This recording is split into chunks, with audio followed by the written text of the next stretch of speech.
Mic check, black mic. Mic check, red mic.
Good morning, ladies and gentlemen. Welcome to the Moosa Cricket Stadium in Pearland, Texas for another matchup in the Veterans Cricket USA inaugural T20 tournament.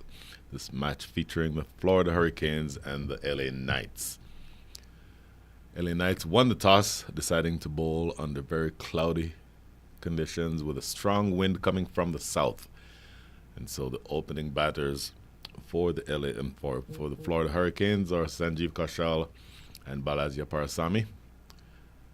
Opening bowler with the ball in hand was ready to deliver for the LA Knights.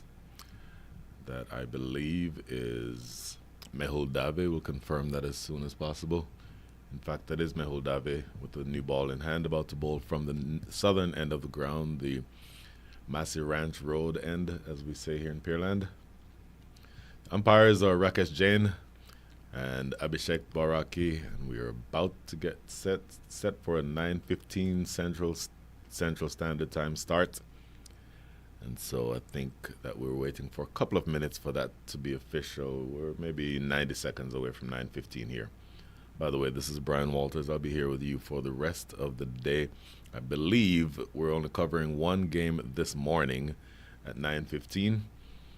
And then later on this afternoon, please stay tuned from right here in the Moosa Cricket Stadium, because we will have a pretty big match. The Pakistani 2009 team is playing against a local franchise here, Knight Riders United. So stay tuned for that. In the meantime, Florida versus LA Knights. All the participants are ready. And here's the first delivery. Played into the offside. A little bit of fancy footwork there at extra cover to prevent the ball from getting through the infield. So starting out here with a dot ball. And a very long way to go, obviously, because in both of these teams you have, let's call it a matchup at the bottom of the table. Neither of these teams has yet to win a match this tournament, but I don't think that will change things in terms of the interest of the game. And as far as the interest of the game is concerned, you think you just had your first wicket. Mehul Dave gets one from around the wicket to hold up a little bit in the pitch, maybe getting through the shot a little bit early, Sanjeev Kaushal, and it chops it onto his stumps. And so that is the loss of the first wicket. Without a run on the board, Mehul Dave strikes. Unfortunately for the Florida Hurricanes, Sanjeev Kaushal does not trouble the scorers.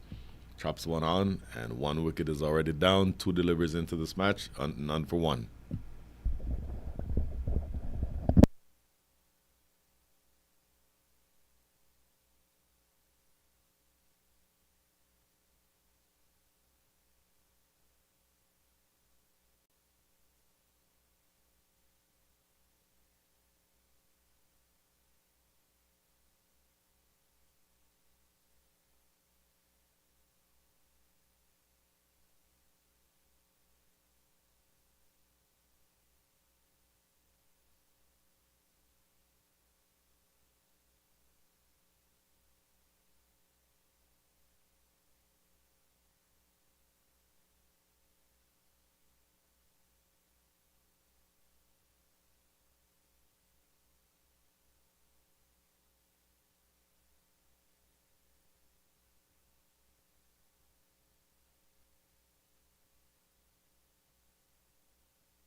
So, none for one. New batter to the crease is Manav Sharma.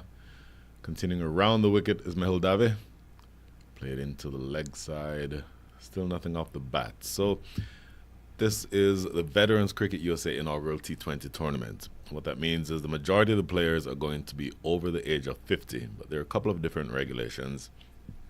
There are allowed to be 2 players on each squad between the ages of 40 and 44. And this is worked into the leg side. That's going to be the first run of the day. And in fact, no, my apologies. It was not a run off the bat. It's actually wide down the leg side. So 2 runs unofficially to the total. Well, officially in the sense that it counts as 2 runs, but nothing yet off the bat. So for the first time, you will have Balaji Parasami taking strike. But as I was saying, 40 to 44, you're allowed 2 on the squad, one of whom gets to be on the field at any one time.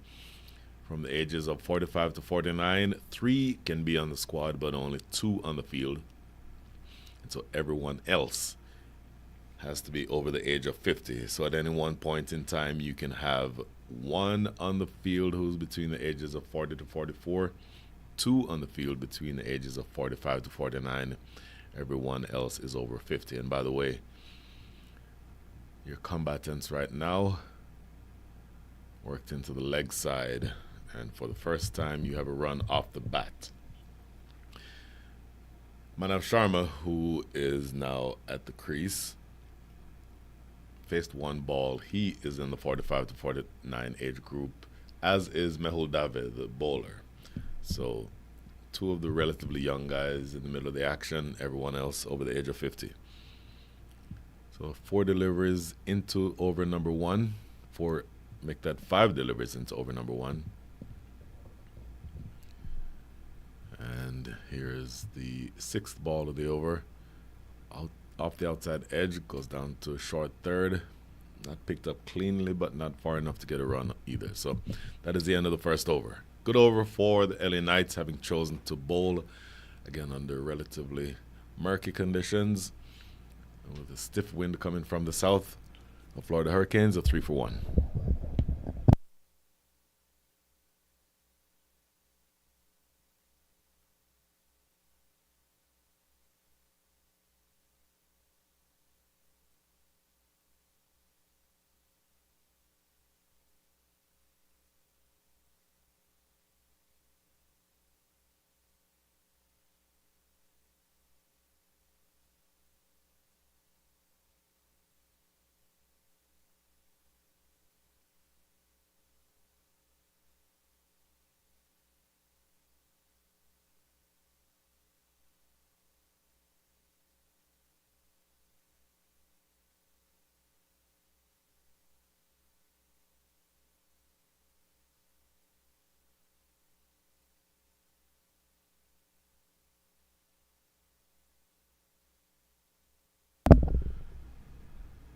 Three for 1 of the Florida Hurricanes, and the LA Knights off to a quick start here with the ball. Inderbir Singh will take up the attack from the southern end of the ground. And in fact, it appears as though we're not going to switch overs or switch ends after each over. It's going to be that we will bowl 10 from one end and then 10 from the other end. Probably done with the idea of speeding up the games. Maybe younger versions of these players would have been able to get through those overs and switch ends as you'd ordinarily do in a cricket match, but looks like we're going to play 10 from one end and then 10 from the other end. 2 delivers in, a couple of dot balls to start with. Inderbir Singh. By the way, the man with the gloves on is Peter Jones. We talked about him a lot yesterday. Peter Jones represented the USA in field hockey. And just from having met him for the first time yesterday, a really solid gentleman. 3 dot balls to start with. Inderbir Singh bang on target all 3 deliveries. And the Florida Hurricanes are tying themselves into knots here because they're going to have to start getting the ball off the square. That's a good looking shot. Right on cue. This is driven into the outfield, going to be close to the boundary.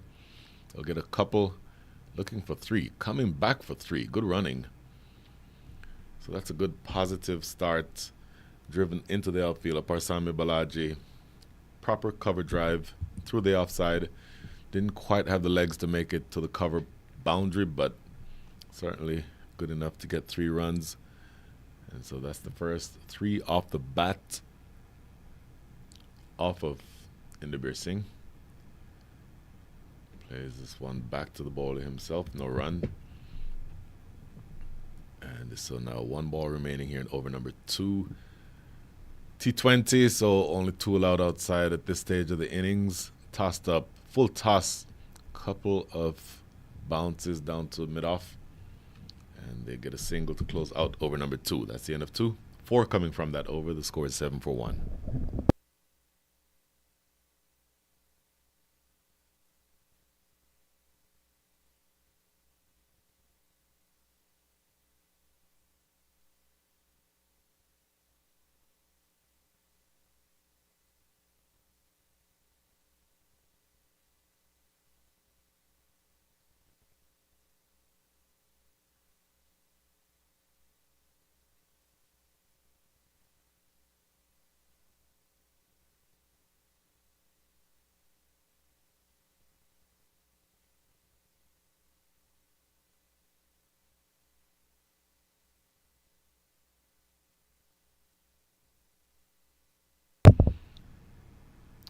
Big hit to start over number three, but good protection in the deep. Vinod Nair is down there at the mid wicket boundary.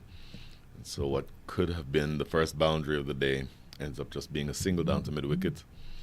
Vinod Nair going to be one of the fitter men in the side. Talked about the regulations in terms of age group. Vinod Nair is one of the players who's age 45 to 49, so you'd expect that he'd be patrolling the boundary. Played into the offside here. It's going to be another single. A couple of singles to start over number three. Mentioned that it was power play overs, so within the first 3 overs, my apologies, within the first 6 overs, you can only have 2 fielders outside the circle. Talked about one just now. Vinod Nair is at deep mid wicket. And quick look around shows that the other player outside the circle, it's a catch and it's put down. Oh my goodness, in the air. Should have been taken at mid wicket. Started saying the other fielder in the deep is long on, wide long on, really more like a cow corner. But that was hit in the air directly to Gagan Mekala, and you would think that he should have taken that, but unfortunately put it down. So, bit of an excitement there. Catch that really should have been taken. And with that single, really could have been the back of another batter from the Florida team. Played into the offside here, and then a run through for another single. So 4 runs coming from over number 3, halfway through the power play. The score is 11-1.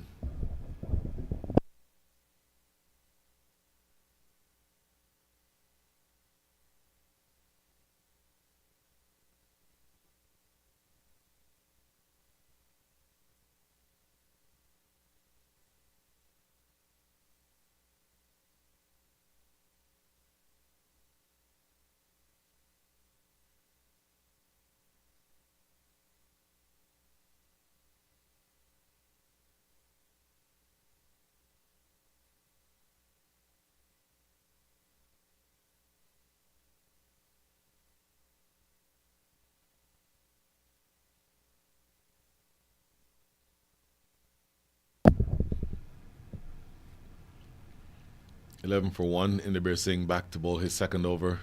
Worked into the offside. Hit directly to cover, but they still managed to take a single. Reminder, this is the inaugural Veterans Cricket USA T20 tournament.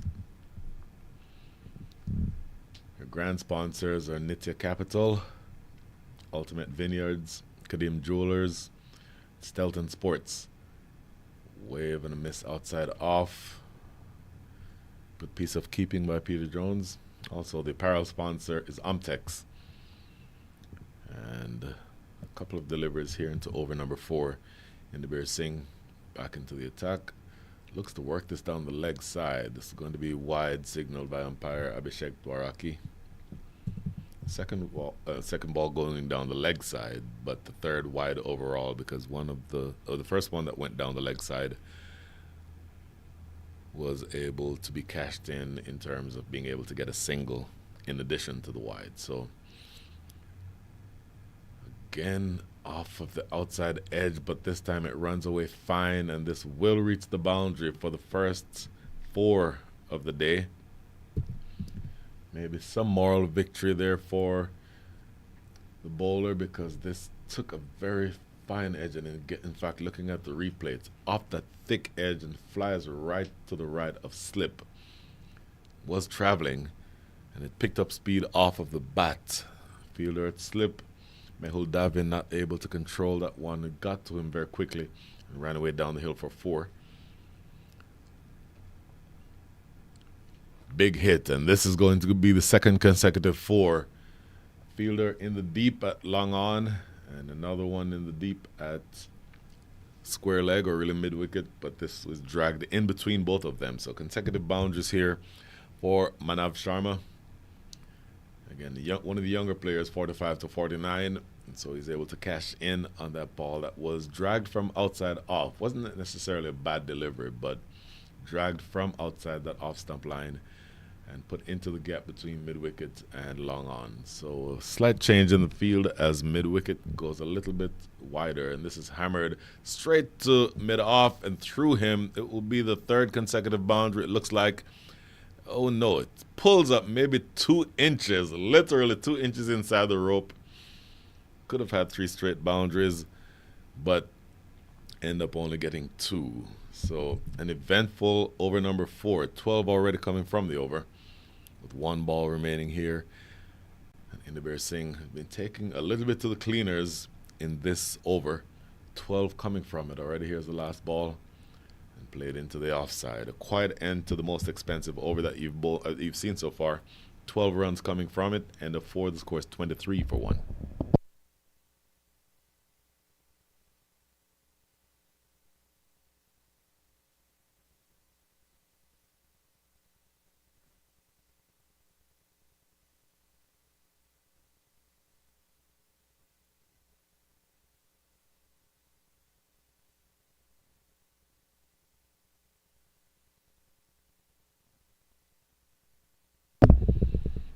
$23 for 1.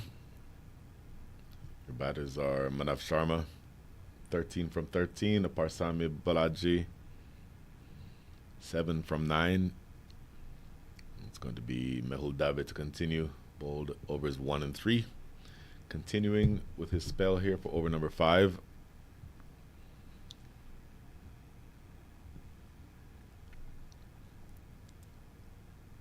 Goes past the outside edge. First delivery from over the wicket. Has alternated bowling over and around the wicket.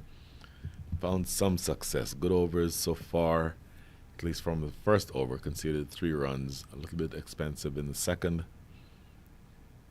Lofted in the air over extra cover. Good looking stroke. This will get all the way to the boundary, I believe, and it gets there now. By the way, my apologies. I just said that Mehul Dave was expensive his second over. My apologies. 2 overs, 1 for 7 were his figures before this.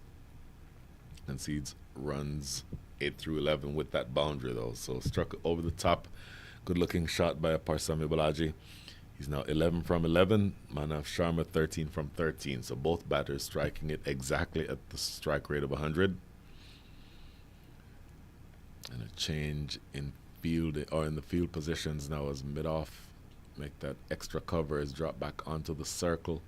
Trying to strengthen that offside field, but the 2 fielders in the deep are mid-wicket and long on. So you want a little bit of a straighter line. Don't want to give them any room outside off, because there is no protection out there. This is a single to backward point. So again, the fielders in the deep are down at long on and very straightish mid-wicket. Again, let's call it cow corner. And if those are where your fielders in the deep are, then you're sort of having to bowl a straighter line like that. And this is played down to long on. It's going to be a single. And to the extent that you start looking at what your run rate is and where you might end up in terms of a target, current run rate after that single is 6.21. In fact, we'll talk about that after this delivery. Played into the offside, a dot ball there. So the current run rate is 6.21. That projects to a score of 124. 124. It'll be interesting, though, because I talked about the fact that you're playing 10 overs from one end and then 10 overs from the other end. That is well struck, and that is going to be 4 to close out over number 5. 11 coming from that over. I'll talk about what that means right after this over. End of over number 5, 34 for 1.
Five overs up, 34 for 1 is your score. And the new bowler coming from, well, they're all coming at this stage from the southern end of the ground, the Massey Ranch Road end. New bowler is going to be Mihir Gandhi.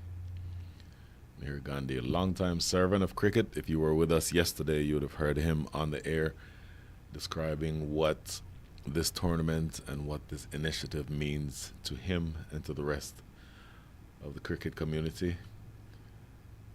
2 consecutive deliveries outside the line of off, 2 waves and misses. So what I started saying was that the first 10 overs are bowled from the southern end of the ground. The next 10 after the water break are going to be bowled from the northern end of the ground. What that means is that the players will be hitting from the south to the north. And there is a pretty stiff wind. You can see the camera moving around a little bit. That gives you an indication of how windy the conditions are. And that wind is coming from the south. So in the second half of this innings, the players will be hitting with the wind. So that would imply that there would be a higher scoring rate. That is elegantly struck. That's going to be 4. It doesn't not appear that Aparsamy Balaji needs the wind to help him score quickly. That was a lovely stroke over the top of cover for 4. But to the point that I was making, as of right now, if you elevate the ball in the air, you're hitting into the wind. But from the opposite end, and you'll be facing from the opposite end in the second half of this innings from overs 11 to 20. You'll be hitting down the ground with the wind at your back. So the ball will be carried. It will be enhanced when you hit down the ground. So something to pay attention to when you see where they go from here. Struck into the air, into the deep.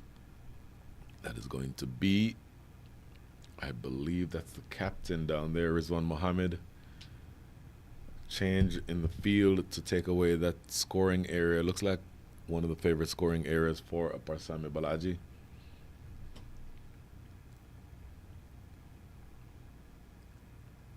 Struck firmly again, and that's going to be 4 more, I believe. Yep, gets all the way to the boundary now. So 4-2-4, and Aparsamy Balaji is on the charge.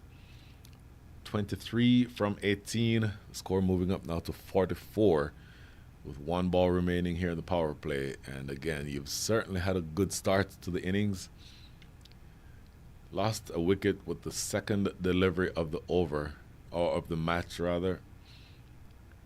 But this pair of Manav Sharma and Aparsamy Balaji have put on a good partnership so far. That's played into the offside. That's going to be more runs here, and it's going to be 4 runs. So an expensive over comes to a close. The first one, bowled by Mihir Gandhi, goes for 14.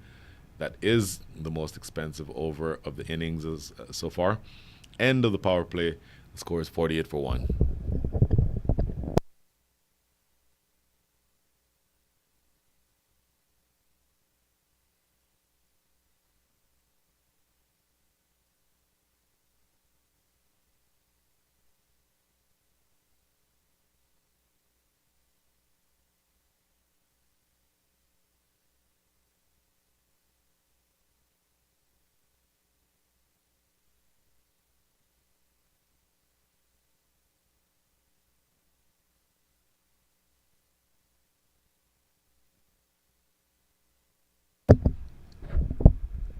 48 for 1 after 6. This is the Veterans Cricket USA inaugural T20 tournament. Grand sponsors: Nitya Capital, a leading real estate investment investment firm. Ultimate Vineyards, premium wine producer crafting exceptional wines that embody the spirit of excellence. Kadim Jewelers, a renowned jewelry store with 6 locations in the Bay Area. Stelton Sports Complex in Piscataway, New Jersey, offering pickleball, badminton, cricket, softball, and baseball facilities. And your apparel sponsors: Omtex, a leading sportswear brand providing high quality cricket gear and apparel for players, officials, and staff. New bowler coming into the attack, bowling over the wicket and looking to go immediately down the ground is Aparsamy Balaji. Sorry, that is Manav Sharma. By the way, this new bowler is Rahul Baria, one of the younger players that you'll see in this tournament. He's in the 40 to 44 age bracket. He has the job of looking to break this partnership that is now worth some 49 runs. This pair really looking good. Again, coming together at the fall of the first wicket, 2 deliveries into this innings. And my sense is that you're going to see them continuing to tick on. They've really found the bowling to their liking so far. Played into the offside, run through for a single. That brings up the 50 partnership. Excellent going by Manav Sharma and Balaji Aparsamy. Or at least Aparsamy Balaji, my apologies.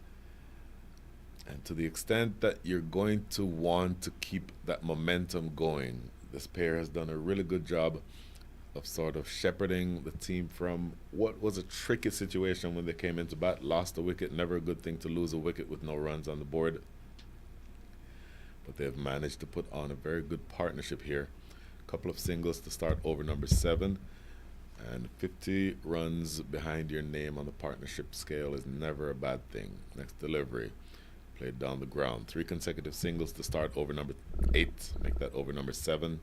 Just out of the power play now. So more fielders in the deep. There's a long on, long off, mid wicket, and a deep extra cover. Though, in fact, there's also sweeper on the offside. So 3 in the deep on the offside and 2 in the deep on the leg side, implying a line outside off and another single. 4 straight. In fact, they wanted a single, decided against it. But I started saying that line or that field with 2 fielders in the deep. Actually, they did run for the for that single, so apologies there. But with your fielders in the deep at deep point, deep extra cover, and long off, essentially you're expecting for the players to for the batters to hit through the offside, and this is not the line that you bowl if you're looking for them to hit through the offside. That one fired down the leg side for another wide. And long way to go here, of course, but that run rate that we talked about earlier is now up to 7.95. 7.95 projects to a score of 159. 159 is a very good score. The scores in the match so far have been, or in the tournament so far, have been around 140, between 130 to 140 on average. So anything in the range of 150 you would think would be very challenging, bearing in mind that the LA Knights won the toss and inserted the Florida Hurricanes into bat. And you've inserted them into bat, so your thinking is that you'll look to knock them over relatively quickly, but that's not happening yet. And again, this pair has put together a really nice partnership so far. 53 runs is what it's been worth. And as you go toward the back end of this innings, as I mentioned, you're going to find that the scoring probably picks up with the players hitting with the wind. Oh my goodness! Manav Sharma struck that one firmly down the ground. In all likelihood, could have been 4, probably would have been 4. but it was well fielded by, of all people, his batting partner, Parasami Balaji. And he's down because that one would have crashed into his ankle, it looks like. That never feels good. That ball was struck very hard. And obviously, they're wearing batting pads, but it appears as though the ball missed his pad and hit his ankle. And you know what? I laughed initially, but now it does look like he's in some difficulty. And we're going to have to see whether or not he's able to continue. That ball again struck firmly back down the ground.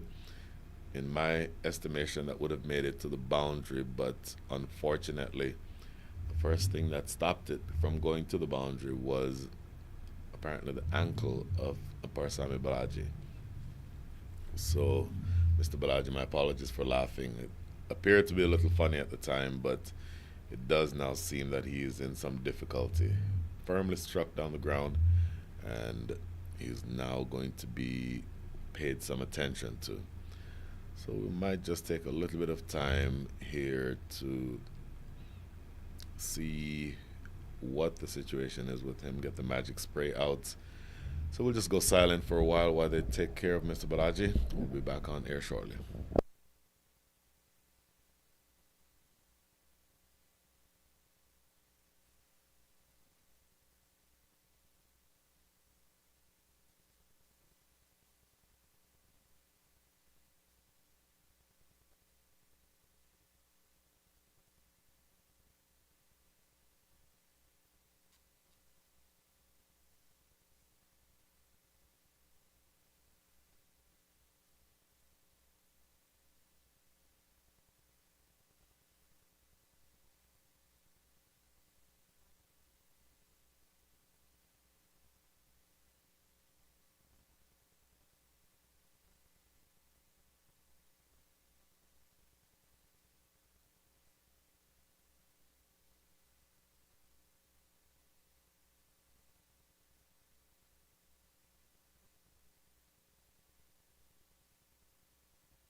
Welcome back to the Moosa Cricket Stadium. It appears as though Mr. Balaji is fine to continue. And he's moving around maybe a little bit gingerly, but I think he's going to be fine. In fact, he's good enough to stay on the field of play. So, 3 deliveries, in fact, 1 delivery remaining here in over number 7.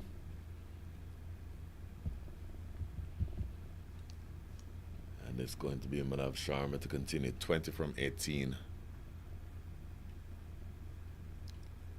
Played down the ground for a single, just watching the gingerly moving Aparsami Balaji.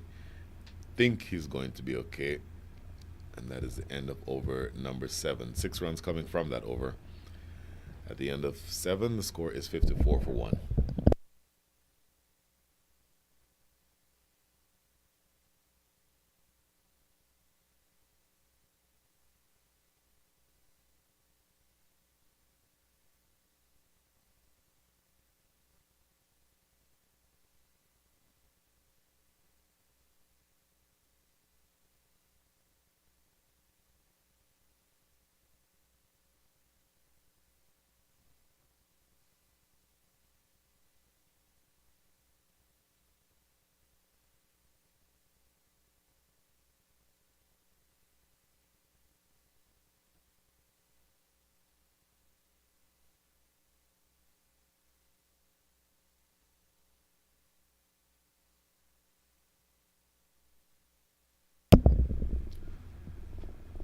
Janak Patel, the captain, takes the ball in hand and he will be bowling his left arm orthodox from around the wicket, looking now to bowl to Manav Sharma.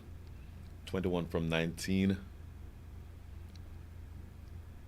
Parsami Balaji, 29 from 21. This pair has put on 54 runs. Unbroken.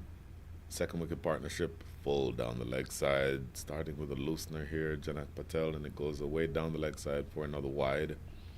That is wide number 5 for the innings so far. Again, bowling around the wicket, left arm orthodox, floats this one up there, and this is struck down the ground. This is going to be fielded by Binod Nair. So single starting over number 8 down to the last 77 deliveries of the innings. Scoring rate 7.81. Scoring rate of 7.81. That translates or projects to a score of 160. Make that 156, my apologies. But again, keep saying it. Expect that that scoring rate will accelerate towards the second innings, or it's the second half of this innings, because of the fact that the fielders or the batters will be hitting with the wind in the second innings. So pay attention to how that develops as you go through the remainder of this match. So now the 16 balls remaining here in the first half of the innings. This is almost chopped on, under edge, onto the boot, and trickles into the offside, but he may well have just found himself to be a little bit lucky there, Manav Sharma. That could have trickled back on from his boot onto the stumps. A little bit lucky that didn't happen, though. Next delivery coming up now from Janak Patel. Uses his feet. Oh, that was a return catch that Janak Patel put down. It was struck firmly. My sense is that a younger Janak Patel probably takes that one pretty easily, but this one bursts through the fingers and they get a single to boot. So Parsami Balaji is the one who is now on strike. Manav Sharma struck that one pretty firmly. And now floated up in the air and elegantly stroked into the offside for 1. They'll come back for 2. I'll tell you that that's a good sign, because the fact that they can plant and come back for 2 is an indication to me that Parsami Balaji's ankle is good enough to have him running around as if he was one of the younger players in the side, which is something to be thankful for. Last ball coming up here in over number 8. Defended back to the bowler for no run. Another productive over, 6 runs coming from it. The score after 8 is 60 for 1.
Parsami Balaji, 32 from 24. Manav Sharma, 23 from 22. This pair has put on 60 for the second wicket. It's going to be Mr. Baria, who bowls again, and this is struck straight down the ground for 4. Lovely shot to start over number 9.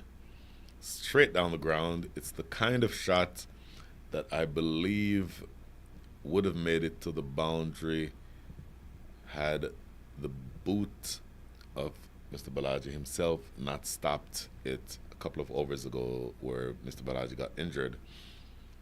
But straight down the ground, you cannot have a fielder straight down the ground, so that's always a productive scoring area. This one played back to the bowler. Better length. Made him reach for it a little bit. More of a defensive push than an actual strike down the ground. And so making the adjustment with that time, Merhol Baria, 1.2 overs bowled, none for 10 are his figures so far. Down the leg side this time, and yet another wide. So that is wide number 6 for the match so far. So somewhere around 9% of the runs that have been scored by the Florida Hurricanes coming in wides. And once again, the LA Knights, having chosen to bowl first, are in the situation now where they're going to need to take a couple of wickets, hammered away in the deep, but there's a deep extra cover in the right position to cut that one off. Good, confident looking stroke though. And so with a partnership now worth 66 runs, and this pair is very well set. Manav Sharma has faced, in fact, they've both faced around 24 balls. 24 balls faced by Aparasamy Balaji, and Manav Sharma has faced 25. So they've both been there for long enough to sort of be well set, and you'd expect that they'd both be looking to push on from here. Played into the leg side. Interesting looking field. There's a giant gap on the leg side with regard to fielders inside the circle. No one inside the circle on the leg side except for short fine leg. Everyone on the leg side, long on, deep mid wicket, and almost really long on and deep mid wicket. Those are the only two on the leg side. A 6-3 field. But with that field, you're going to have to keep that line outside off. And that is outside off stump. Misses the attempted cut shot. And with one ball remaining here in over number 9, you're almost at the halfway stage of the innings. And again, after the 10th over, and I suspect a short water break, then you will see that the bowling will switch. It will be not then from the northern end, and as I said, that will mean that the batters will be hitting with the wind the second half of the innings. Played into the mid-wicket area again. Look at Vinod Nair sprinting across the ground. Quick throw, not exactly the most accurate throw, but it was the sprint that was most impressive about that. They get 2 runs in the end, but good piece of fielding by Vinod Nair. That is the end of over number 9. 69 for 1 is your score after 9.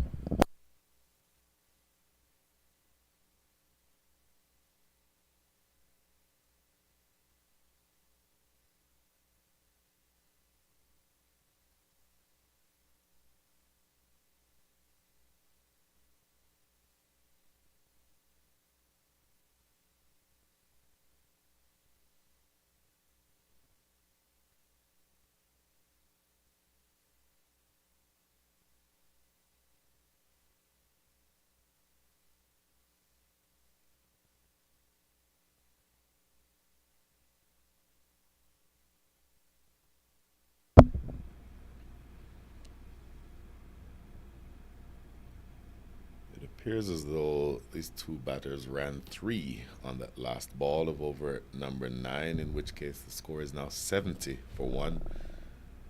So that partnership now worth 70. Janak Patel to continue, bowling over number 10. Looks for the big drive, beaten flight. Comes off the inside edge, and they'll get 1. I think that's all that they'll get. Wicket keeper Peter Jones making the trek down to square leg to prevent that one from going away further. So now the partnership really growing in stature here.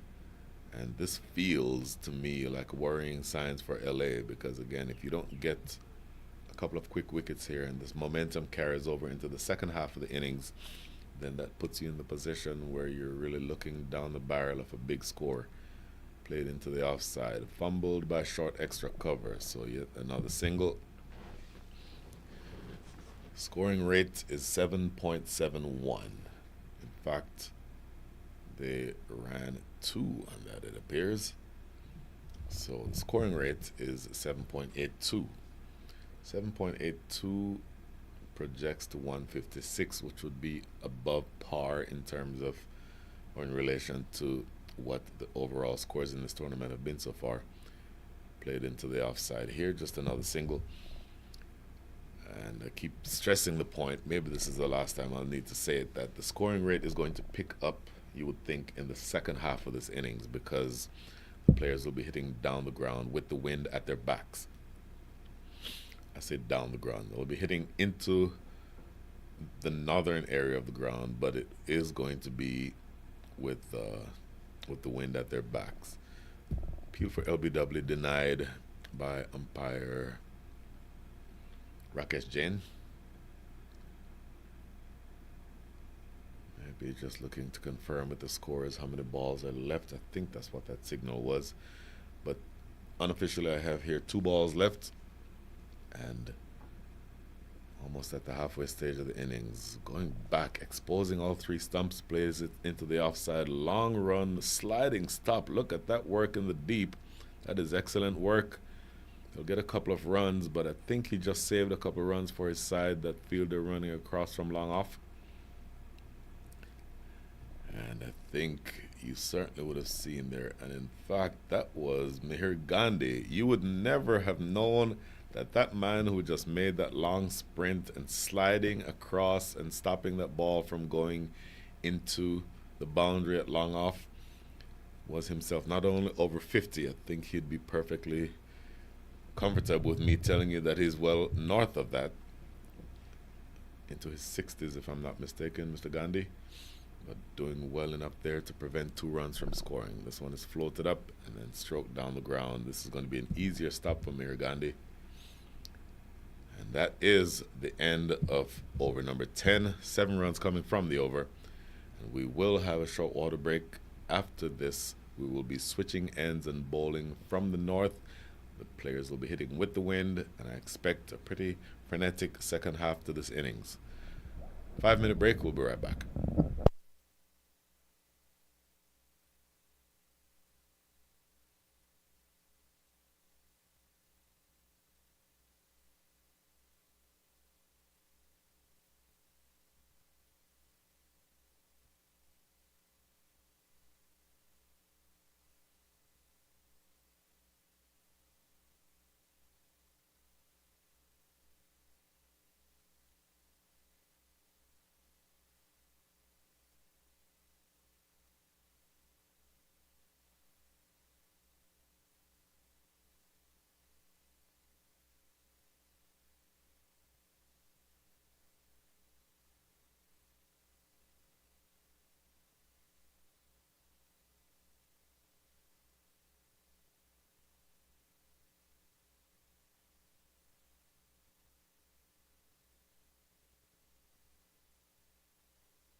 Welcome back to the Moosa Cricket Stadium. We're about to have the resumption of this first match for the day. Florida Hurricanes, LA Knights.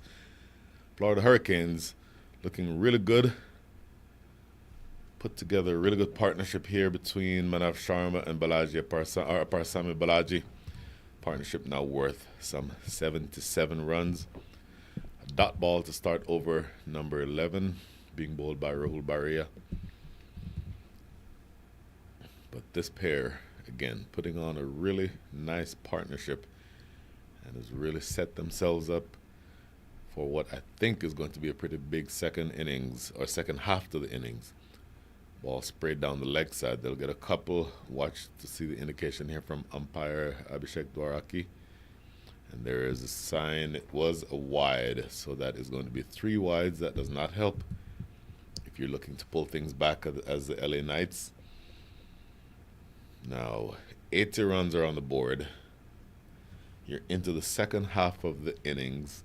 Again, ordinarily in a cricket match, you switch ends after each over, but the decision was made for them to bowl 10 in a row from one end and then the other 10 from the opposite end. So that means that these 10 overs will be, the batters will have the wind at their backs.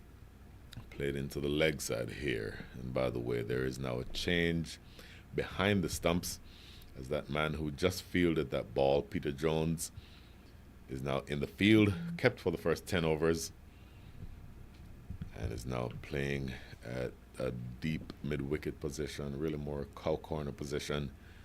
And the man behind the stumps is is Amit Patel. So single here, a couple of deliveries legal in over number 11. Rahul Bharia bowled 2 overs so far into his third. And he has looked to be a very good bowler.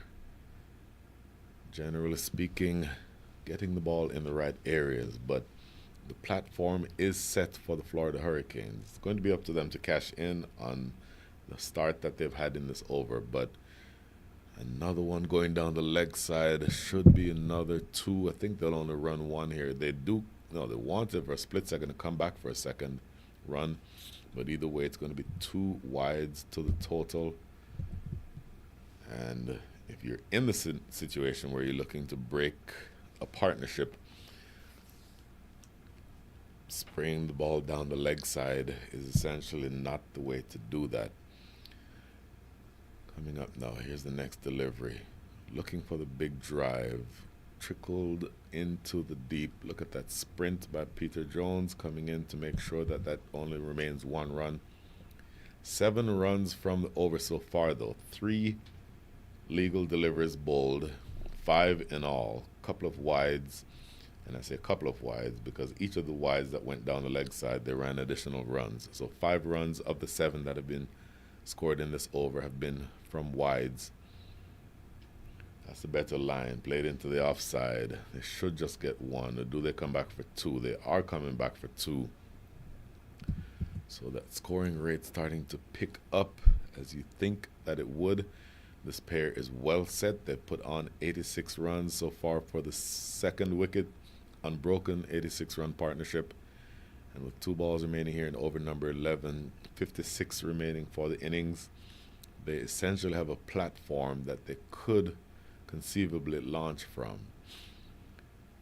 Okay, so wind picking up a little bit. I mentioned the wind. I think you just saw evidence of it there because the bails at the non-strikers end blew off of the stumps. So that's going to be something to pay attention to. That really stiff wind coming from the south.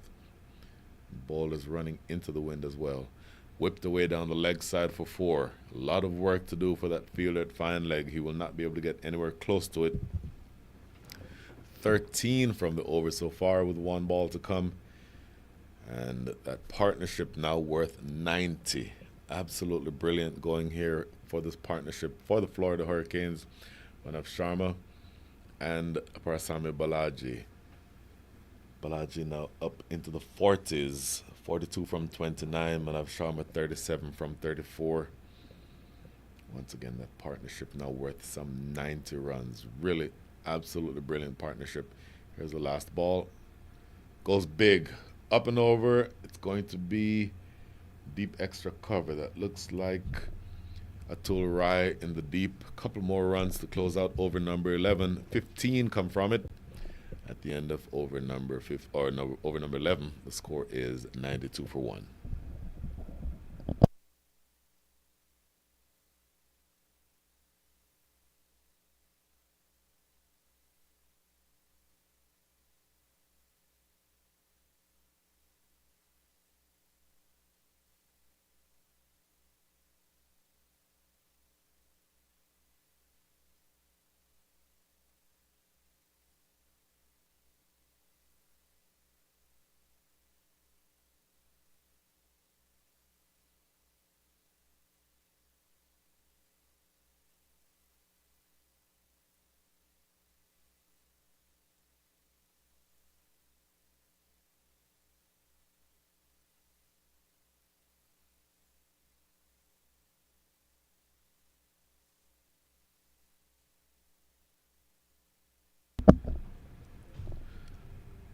Mahesh Shahir about to take the ball and bowl over number 12. Scorecard says Peter Jones. Pretty sure that that's not Peter Jones about to bowl. Wants to go big in the direction of mid wicket. Couple of bounces, goes away for 4. It is going to be Manav Sharma who now joins Aparsami Balaji in the 40s. 4 starts over number 12. The score moves up to 96. That partnership also worth 96. And my goodness, what an absolutely brilliant recovery here from the Florida Hurricanes. More so what you had in mind when you looked to bowl first, the LA Knights. You did not want to concede a partnership like this. Next delivery, played off the back foot. They'll get a single. That is going to be Janak Patel, who is at short cover. But that partnership keeps motoring on, and that run rate keeps climbing. The run rate is now 8.56 and over. Manav Sharma, Mahesha here, 2 delivers into his first over. But he's going to need to do something to pull back the scoring rate here. Stroke down the ground, more runs here. How many of them? 4 of them. Brilliant going, and that stroke brings up the 100-run partnership. The score is now 101 for 1. This pair absolutely putting the LA Knights to the sword. There is no way that you can essentially see where this does not end up with a score at least north of 150. You would think 150 a minimum would be what they'd be seeking here. But this partnership worth 101 runs. They've come together at the fall of the first wicket, and it has not yet been broken. A couple more here at least. They'll get 2 easily, and in fact, they'll just jog that second run. So runs really coming very easily here for the Florida Hurricanes.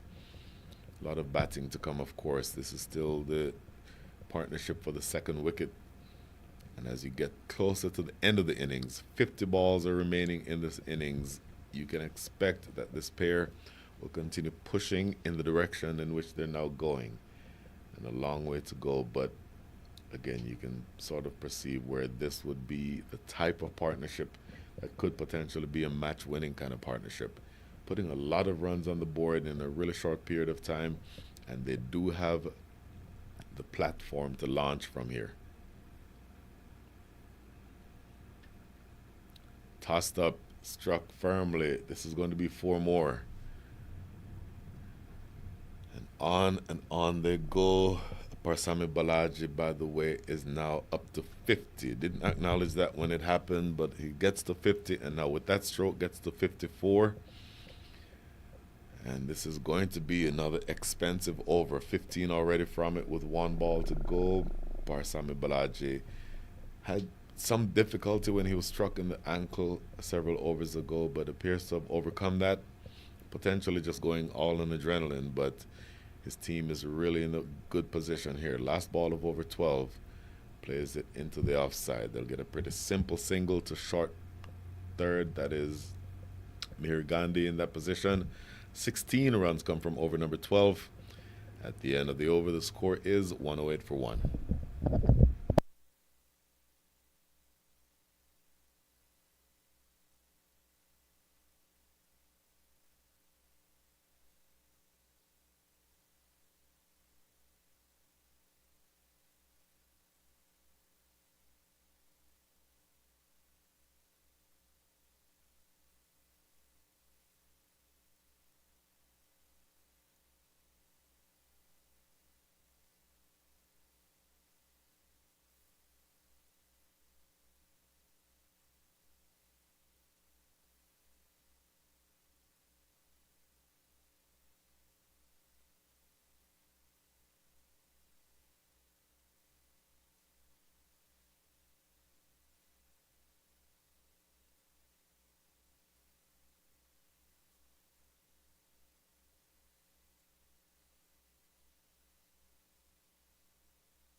108 for one. And the LA Knights have turned to Vinod Nair to see if he can break this partnership. Vinod Nair from right here in Houston runs a children's academy, which is always something that I personally am excited about. Different role here, though. He's going to have to try to break this partnership. Stroke down the ground from the first ball. They'll get at least one. They may think about two. No, they'll just settle for one. So you're now into certainly the latter half of the innings. The last 47 balls to come, and the partnership between these two worth 109 runs. Off the back foot, should just be a single. Janak Patel at extra cover, doing his part to make sure that that ball stays inside the infield. But essentially, there have not been any dot balls for a while. The very first delivery of over number 11 was a dot, and as soon as I say that there is the first dot ball since the first ball of over number 11, you're into over number 13 now. But they've done a good job to keep the scoreboard ticking, and the last 5 overs before this one started went for 54 runs. So that gives you a sense of how quickly they're scoring. Big shot down the ground, and in fact falling short of the fielder coming in from the ropes at long off. Off the bat, thought that would have gone further than it actually did. And again, he's hitting with the wind, so I thought that would have been carried, but apparently it was just a miscued shot. But 1 run just the same, and drags this one now into the mid-wicket area. Peter Jones coming off the ropes. 4 runs coming from Vinod Nair's first over, though. This is a really good start with the ball for Vinod Nair, pulling things back elegantly, because the last several overs had gone for plenty runs. Again, 5 overs before this had yielded 54 runs. A scoop shot is what he's trying. Half-hearted appeal for leg before that is not given. Let's see what run, or whether these are awarded as runs. And in fact, they were awarded as runs according to umpire Abhishek Dwaraki. So 1 run, but a brilliant over by Vinod Nair to start over number 13. His spell only goes for 5 in that over, and at the end of over 13, the score is 113 for 1.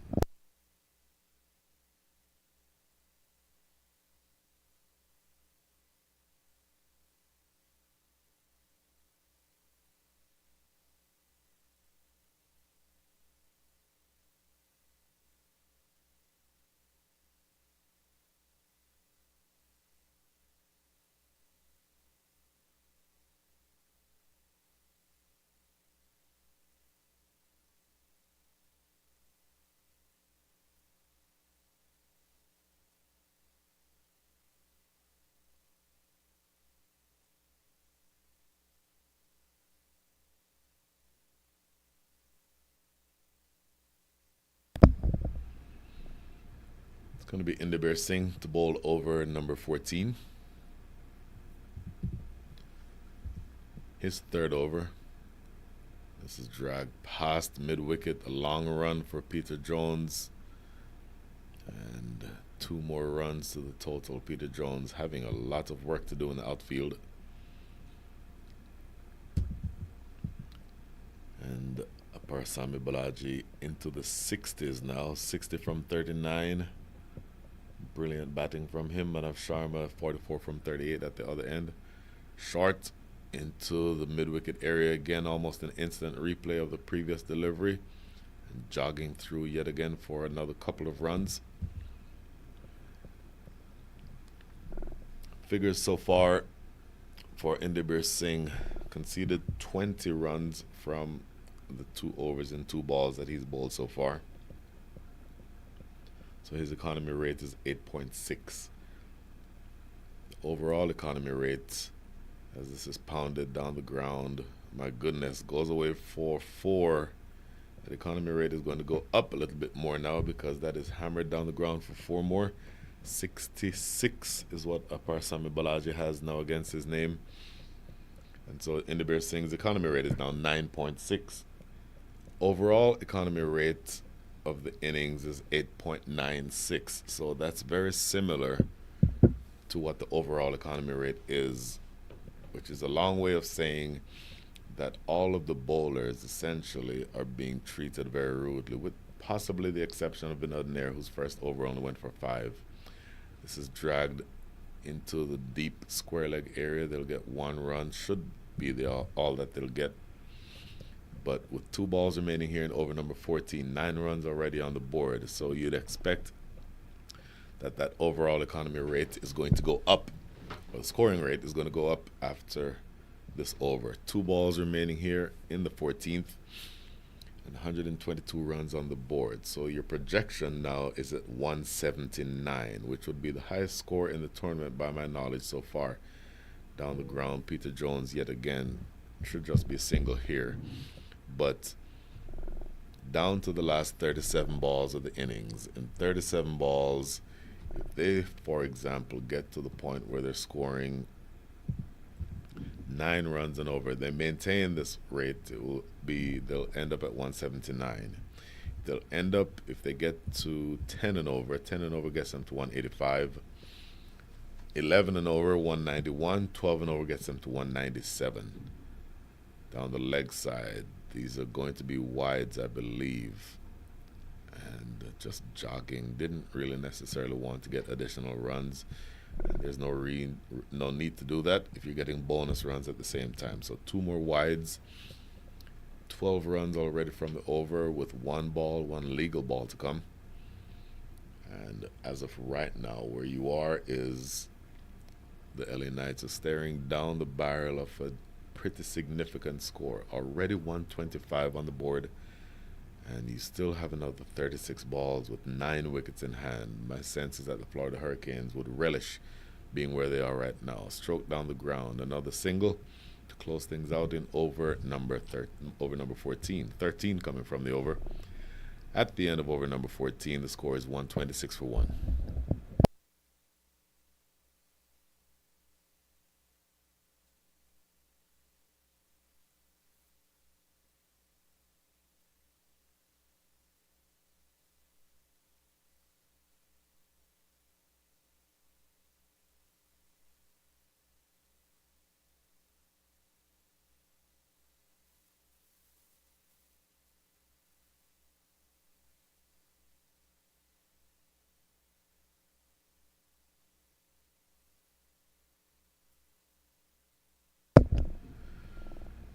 I think the consensus is that Aparsami Balaji has done all the damage that he can do for a while, and so he has retired. 60 runs against his name, 67 to be accurate, with 8 fours, 67 from 42. So brilliant innings, and he's now being replaced by Mac Qureshi.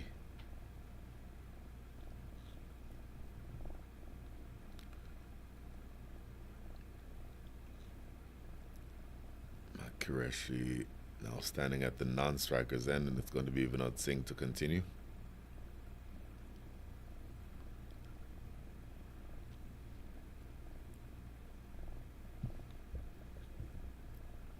Stroked into the offside, no run there.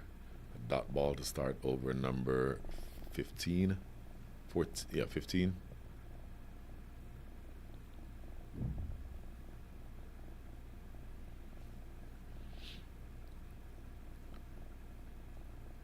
Wants to go big but cannot get good control over that one. So a couple of dot balls. This is good bowling by Vinod Nair.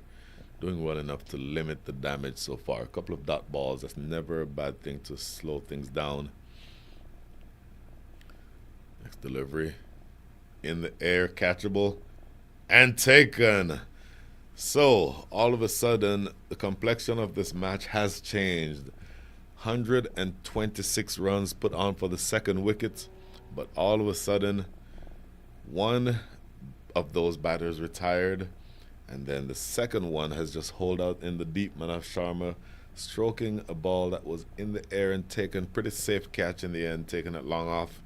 So the second wicket goes down, effectively the third wicket, because I don't think that you're going to see Prasami Balaji again. So that is the second wicket that goes, or the second official wicket, potentially effectively the third wicket down.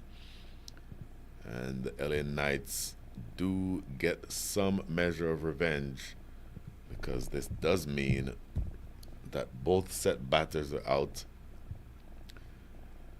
And Mohamed Qureshi, who has only faced, in fact, he's not yet faced the ball. And so there will be two completely new batters at the wicket, neither of which have faced the delivery. This is going to be Naveed Ahmed, who's coming to the wicket.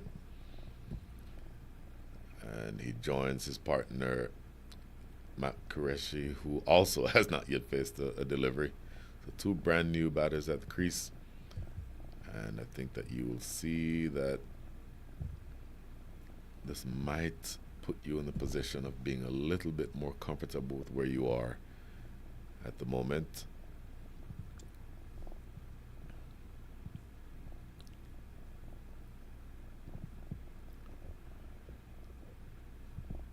Vinod Nehru with a really good start with the ball, doing his job to pull the Knights back into the game. Half-hearted appeal LBW by the keeper. Very enthusiastic appeal by the bowler. The bowler always thinks that it's going to be out, but umpire Abhishek Dwaraki disagreeing. But what a good start to the over. 4 dot balls already. Here's ball number 5. Works it into the offside. 5 dot balls. Are we going to have a wicket maiden here? This is really good bowling by Vinod Nair. And a wicket maiden in an environment where the overall scoring rate was north of 9 almost for the entire innings is a really rare occurrence. So here's the last ball coming up now in over number 15. And that the overall run rate certainly, and the projection is all the way down. Played into the offside, and yes, there you have it. A wicket maiden in over number 15. Brilliant, brilliant bowling by Vinod Nair. Brilliant stuff from that man right here in Houston. That is the end of over number 15. The score is 126 for 2. Apologies, 127 for 2. And in fact, my apologies, I missed a single there. So the scoreboard showing a single. So it's not a wicket maiden, but nevertheless a brilliant over overall. 127 for 2 is your score.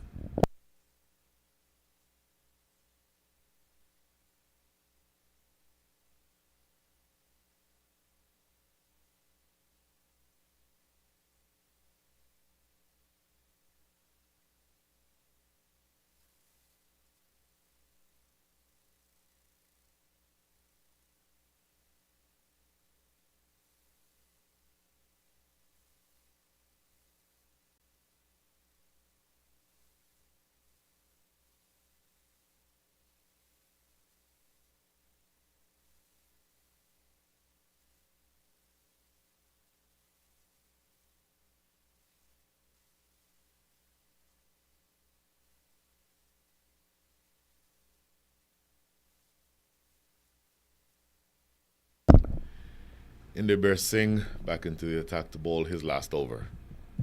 Figures so far: none for 29 from his 3 overs and 1 ball bowled.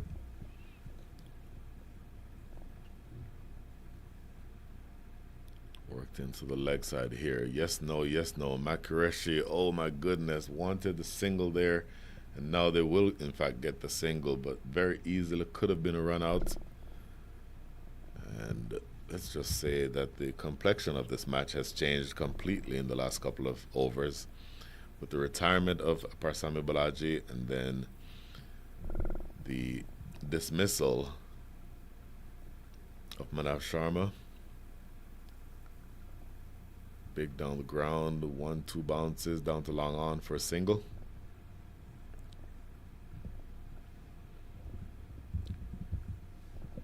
Now down to the last 27 balls of the innings, 129 runs on the board. Your overall run rate, 8.3.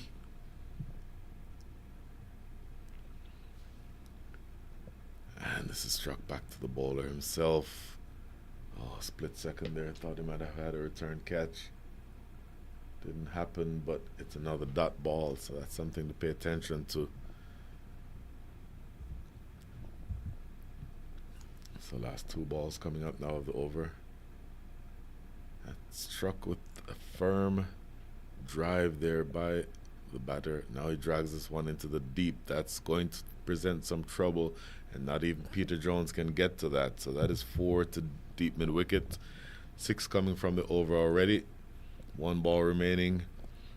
And you're looking now at the last 25 balls of the innings. The batters, Matt Qureshi and Naveed Ahmed. Naveed Ahmed with that boundary gets up to 6 from 6 balls faced. Matt Qureshi 1 from 2. And now just 1 ball remaining here in over number 16. You're about to have the last ball bowled by Indirbir Singh. And so a few different options for bowling, but Mihir Gandhi, I don't know that you bring him in at this stage, and this gets away down the leg side, so a couple more runs. And let's see what we have here. What's the signal from umpire? And in fact, these are runs. So 2 more runs down the leg side. And yeah, looking at that replay, missed it live, but there was a thick outside edge, ran away down the hill for a couple. So 2 runs coming from that over, or from that delivery. 8 runs from the over. End of over 16, the score is 135 for 2.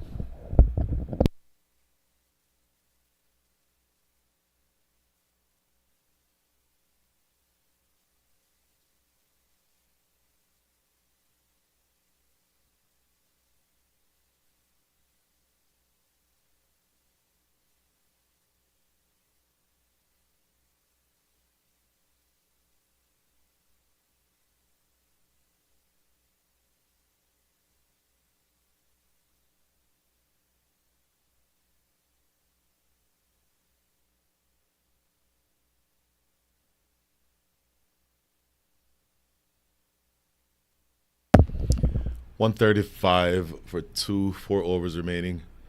And this is going to be Vinod Nair to continue a really good spell. Big swipe and a miss. Vinod Nair, 2 overs, 1 for 6. Brilliant bowling so far, and certainly done his part to pull things back, making sure that of all the different moving parts, and with the scoring rate being what it was, you still do enough to keep the game within range for the LA Knights. Next delivery. Matt Qureshi really winding up, wanting to go big down the ground. And only a single here, though. So you're down to the last 22 deliveries in the innings.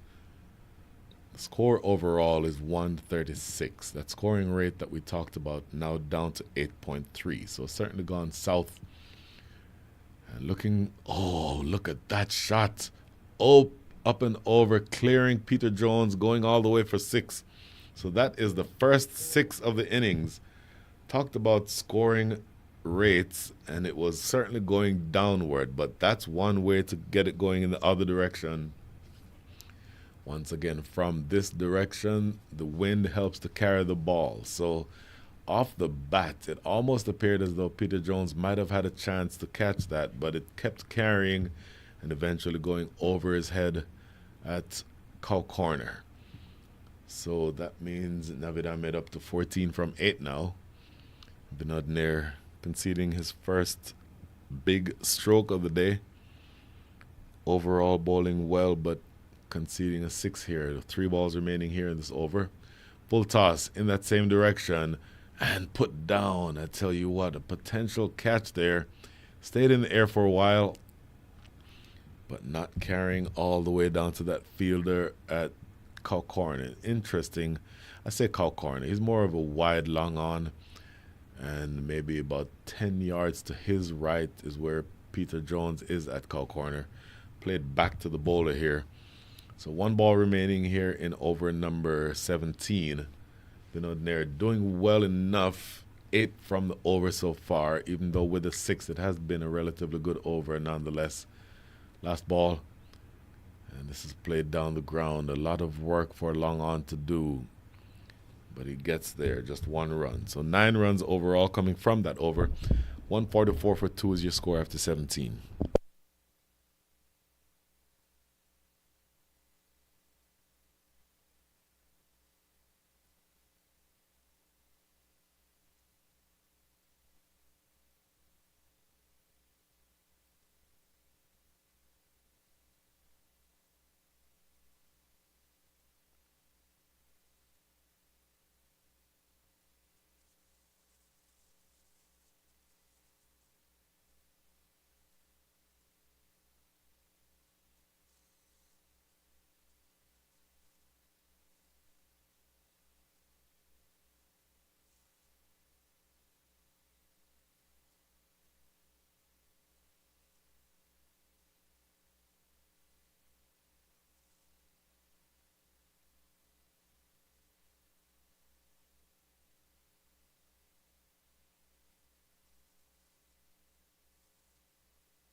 Janak Patel with ball in hand. He's bowled 2 overs so far.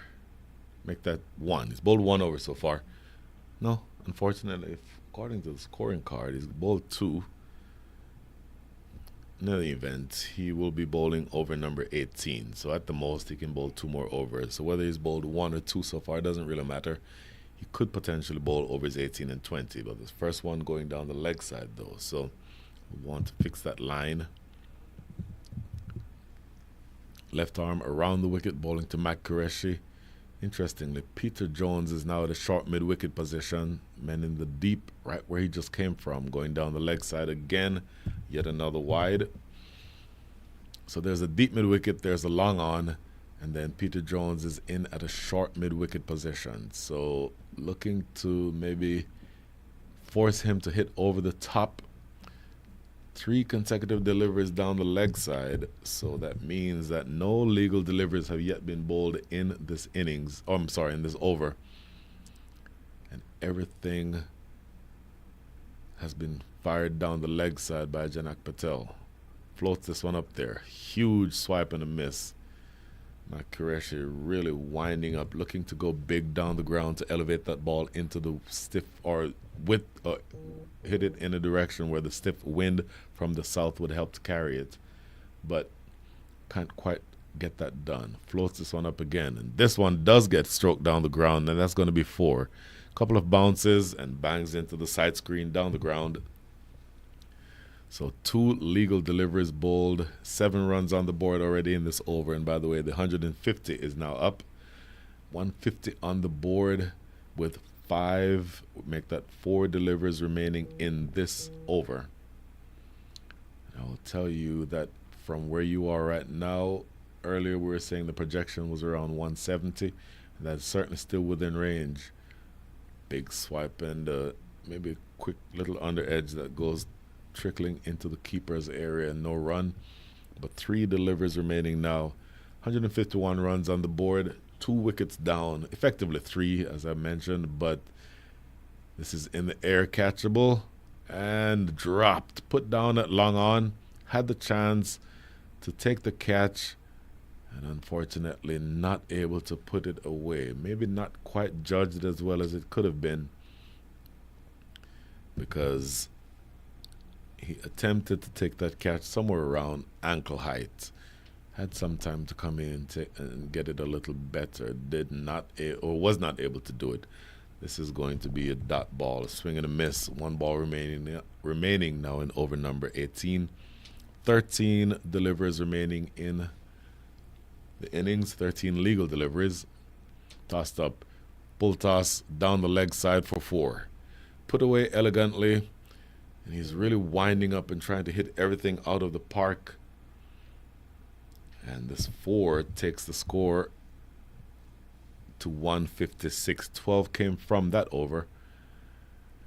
And you're down to the last 12 deliveries. 156 for 2 is your score after 18.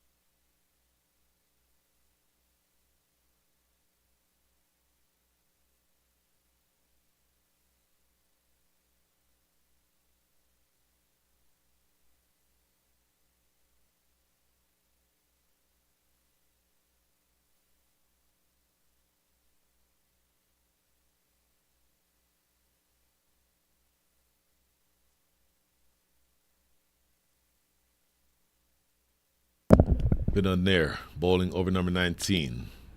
Driven back to the bowler himself. Uses his boot to stop a few runs that may well have carried away for 4, but doing well to make sure that does not get by him. So the last 11 balls of the over coming up. Your batters are Matt Qureshi, 8 from 10. Naveed Ahmed, 19 from 11. Down the ground here should just be 1.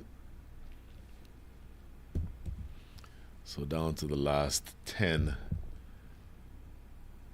Overall, you're looking now at a scoring rate at 8.56. So it's certainly gone up in the last couple of overs. And here now, Vinod Nair to continue. Down the ground should just be a single again. Oh, got an awkward bounce, and it takes it over his head and goes away for 4. So I don't know that you blame the fielder at long on for that. It was an awkward bounce. The ground out there is maybe just a little undulating, and what should have just been a single kind of kicked off of one of those divots in the ground and went away for 4. So that's unfortunate. Conceding 4 there is not the worst thing in the world, but that will weigh on the bowler's mind because really you don't want to give away any additional runs, and that one really should, in theory, could have been stopped. But again, just that little uneven surface is what caused that one to go away for 4. Next delivery. Wants to go big. This is going to be 2 possibly if they run hard, and they are coming back for the second. Look at Vinod Nair doing the sprinting, doing all the work. He sprinted from having delivered that ball all the way down to square leg to retrieve that loose ball. So I'll tell you, one of the fitter players on the field. Not even he could prevent 2 runs there, though. So now down to the last 8. 7 runs already from the over. How far do they get? Do they have it in them to get up to 180? 2 runs off every ball from here gets them to 179. Let's see what they're able to do. Yorked him. What a brilliant delivery. Right in the block hole, and he knocks back off stump. So good bowling by Vinod Nair. Has had a really good spell in and amongst all the carnage. 3.4 overs, 1 for 22 are his figures so far. The score now 163 for 3. That is a brilliant delivery. And Naveed Ahmed has been dismissed courtesy of a really good ball from Vinod Nair. He has 1 ball remaining in his spell, 7 balls remaining in the innings, and that's the dismissal of Naveed Ahmed. Dismissed for 25 from 14 with 3 fours and a 6. The new batter is going to be Tariq Hussain, who will join Matt Qureshi, who is on 9 from 12. And here is the last ball about to be bowled in over number 19. Really good effort so far by the Florida Hurricanes. They're not done yet, but having been inserted into bat, they've really made a good account of themselves, or for themselves here. Tariq Hussain taking strike, and we'll see exactly how he'll be able to do for these last 6. Here is the last ball of Vinod Nair's spell. Looks for the big swipe. I believe that this is an inside edge that trickles to short fine leg. And in fact, no inside edge. Signaled as a bye by umpire Abhishek Dwaraki. So, first bye of the day. That's the end of over number 19. At the end of over number 19, the score is 164 for 3.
Over number 20 on the way. And it's being bowled by Mehul Dave. Mehul Dave bowled so far. Over is 1, 3, and 5. Coming back in, or coming back on to close things out here. And the score ticking along after that single, now up to 165. So you're going to see, you would think, some urgency between the two batters to make sure that they get somewhere in the 175 range. I would think that that's what they'd be thinking from here. Short played down the ground, at least a couple. No, choose just to stop for one. I wanted to come back for the second run there, Makareshi, but sent back. So a couple of singles. In fact, a couple, missed it there. 3 deliveries, make that 4 deliveries into over number 4. And that's put down in the deep, and they'll come back for a second run. And my apologies, I might have missed that when it happened live, but it is now the fact that you're at 169 to go. Here's the last ball played into the offside. At least a couple of runs here. Coming back for those 2 runs, and they get to that magical 170 number. 171 for 3 is where they end up. So a really good performance so far. As far as you're concerned, if you're the LA Knights, you would have been a little bit disappointed by having inserted the opposition in and then given up 171 runs, which is certainly the highest that has been scored on this ground in this tournament so far. Looking at the batters, really good effort overall, dominated by the second wicket partnership. Parsami Balaji 67 from 42. Manav Sharma 46 from 43. They put together a really nice partnership. Makireshi not out 14 from 15. Naveed Ahmed was bowled by Vinod Nair 25 from 14, and Tariq Hussain at the end contributing 2 from 4. For the bowlers, the best of them for me was Vinod Nair, 2 for 22 with from 4 overs.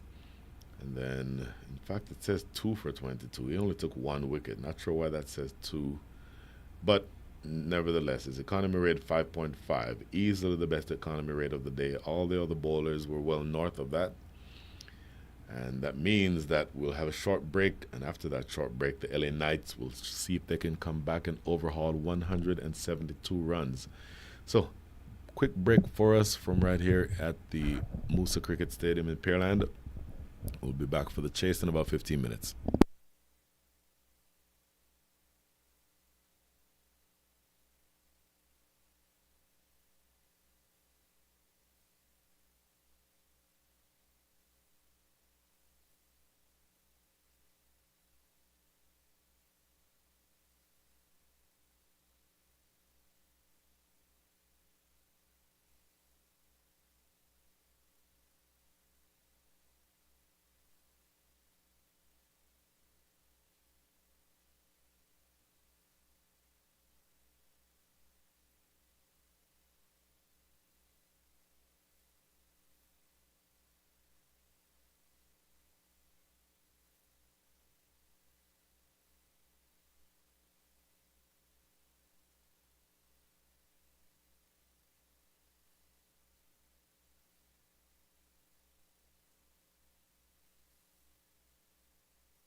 Welcome back to Moosa, where the Florida Hurricanes will be looking to defend or attempt to defend 172.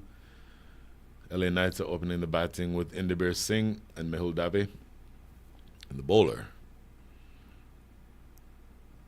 bowling from the southern end of the ground. This is struck firmly right through extra cover for 4. A lot of power in that strike.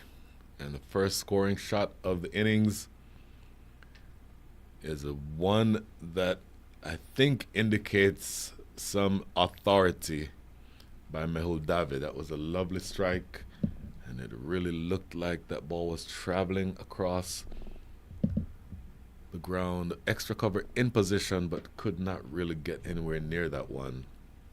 By the way, the bowler is going to be Nasir Javed, bowling his leg spinners. And you're inside the power play looking to see where those fielders outside the circle are, because you're now going to need to make sure that you sort of remove the opportunity for them to get off to a flyer.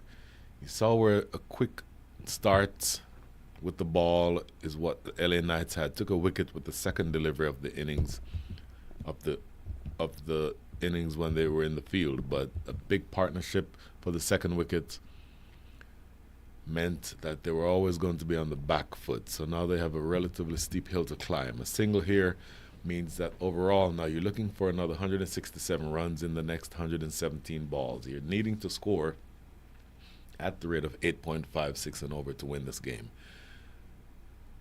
That's going to be wide, well outside the line of off. In fact, they did not take a single the previous delivery. But with that wide, that required rate is now 8.56. And umpire Rakesh Jain is standing at square leg. Umpire Abhishek Baraki is the man facing you, and you can see, really get a sense of how that wind is picking up. The camera is jumping around a little bit. Stroke down the ground, and that is fielded at mid-off.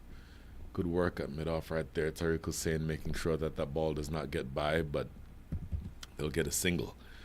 So Nasir Javed taking the ball, working from the southern end of the ground, as I mentioned. Been around for a very long time. Nasir Javed played several roles in USA cricket over the years. Played into the offside now. A lot of work for the sweeper out there to do. Does get to it. A couple of years ago, a couple of decades ago, that potentially could have been 2 runs, but they settle here for a single. Again, this is the Veterans Cricket USA inaugural T20 tournament right here in Moosa Stadium in Pearland, Texas. And I'll talk in a minute about what is happening later on this afternoon. Tossed up. Oh, wanted to go for the big hit. And missing out on that big drive. But apparently there is some indication that you will not need. In fact, this is how confident the LA Knights are that they're going to win this match, probably in over 12 or over 13. And the reason for that is that there's now a man seated to my right who will lend his voice to the proceedings, and to me is an indication that there is not going to be any trouble overhauling the small total. Mr. Atul Rai, good afternoon, sir. Good afternoon, Brian. I keep saying afternoon. It is morning. It is good morning. Good morning to you as well, and thank you for your optimism. I love it. Eternally optimistic, Mr. Brian Walters. Thank you. Mr. Atul Rai. Yes, sir. I'm going to ask you in a minute about yesterday's game. That's going to be an interesting conversation, I think. Of course. So, by the way, this is now over number 2 being bowled by Sundar Raghavan. But in yesterday's game, you came into bat. Team Yes, sir. was, let's just say it was delicately poised, but my sense is that your team was still ahead by a hair. I think the way I described it was that you all snatched defeat from the jaws of victory. Was that too harsh on my part? No, it wasn't. It wasn't. I agree 100% with you, because it was ours to lose. And certainly I felt at that point that, we could have easily played singles here and there and won that game. But Ooh, look at that shot. Oh, what a great piece of fielding. Get back to that in just a second. Field was set perfectly well and it was clipped into the mid-wicket area. Manav Sharma, one of the younger guys you'd expect would be patrolling the boundary, did well to not only almost came up with a catch but ended up preventing it from going away for a four. So they get a single. Sorry to interrupt. Carry on. Yeah, well, the game should have been over in the 19th, finished in the 19th over, in my opinion.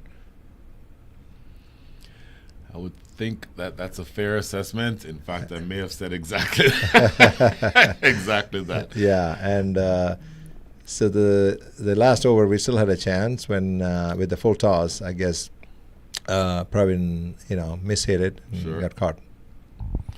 But enough of that. Look, this is obviously you're a competitive guy. Everybody who's on the field is competitive to some level. But let's just say that big picture, this is more about being able to have young men, men who are young at heart, let's put it that way, continue playing a game that they love. But you happen to have you've worn several different hats over the years. So take me back to, let's say, when you were in charge of an organization that we'll call the leading organization for cricket in this country at the time, the United States of America Cricket Association. You were in charge of that organization for a while. Where cricket was in the country then and where cricket is in the country now, in any way that you can characterize the differences, how would you put them?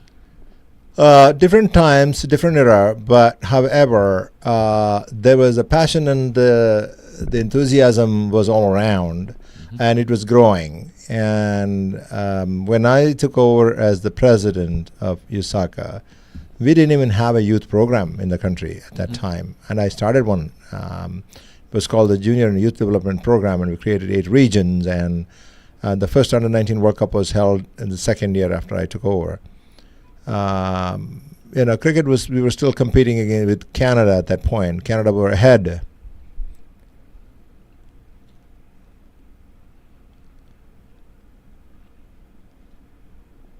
And so the first time in a long time, we beat Canada that year. When we went to Argentina, I had sent the team to Antigua to prepare. And Viv Richards and Curly Ambrose helped the team, and we went to Argentina from there and won every game. So that was a turning point.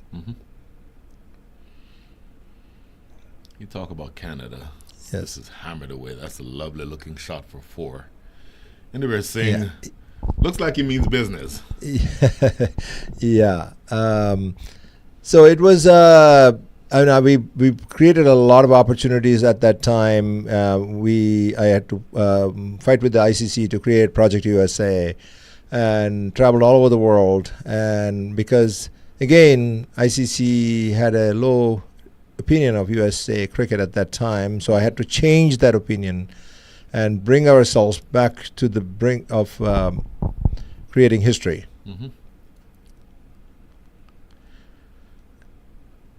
Another single into the outfield. So And quick start here. 6 runs from over number 3. It is being bowled by Nasir Javed. Continue. And and that catapulted us into qualifying for the Champions Trophy. And I think overall we were really doing well, and it augured well for us to be at a point where ICC was looking at us to become full members within a matter of 5 to 10 years. And it was even written into that Project USA that by we had an automatic entry into the 2007 World Cup, and by 2011 to be World Cup the full members. Unfortunately, that wasn't meant to be. But looking back now, I would say that it was, we were poised to take the world. We had the entire world cricket was behind us. And so then, of course, we staggered, and we were a little behind by 2000.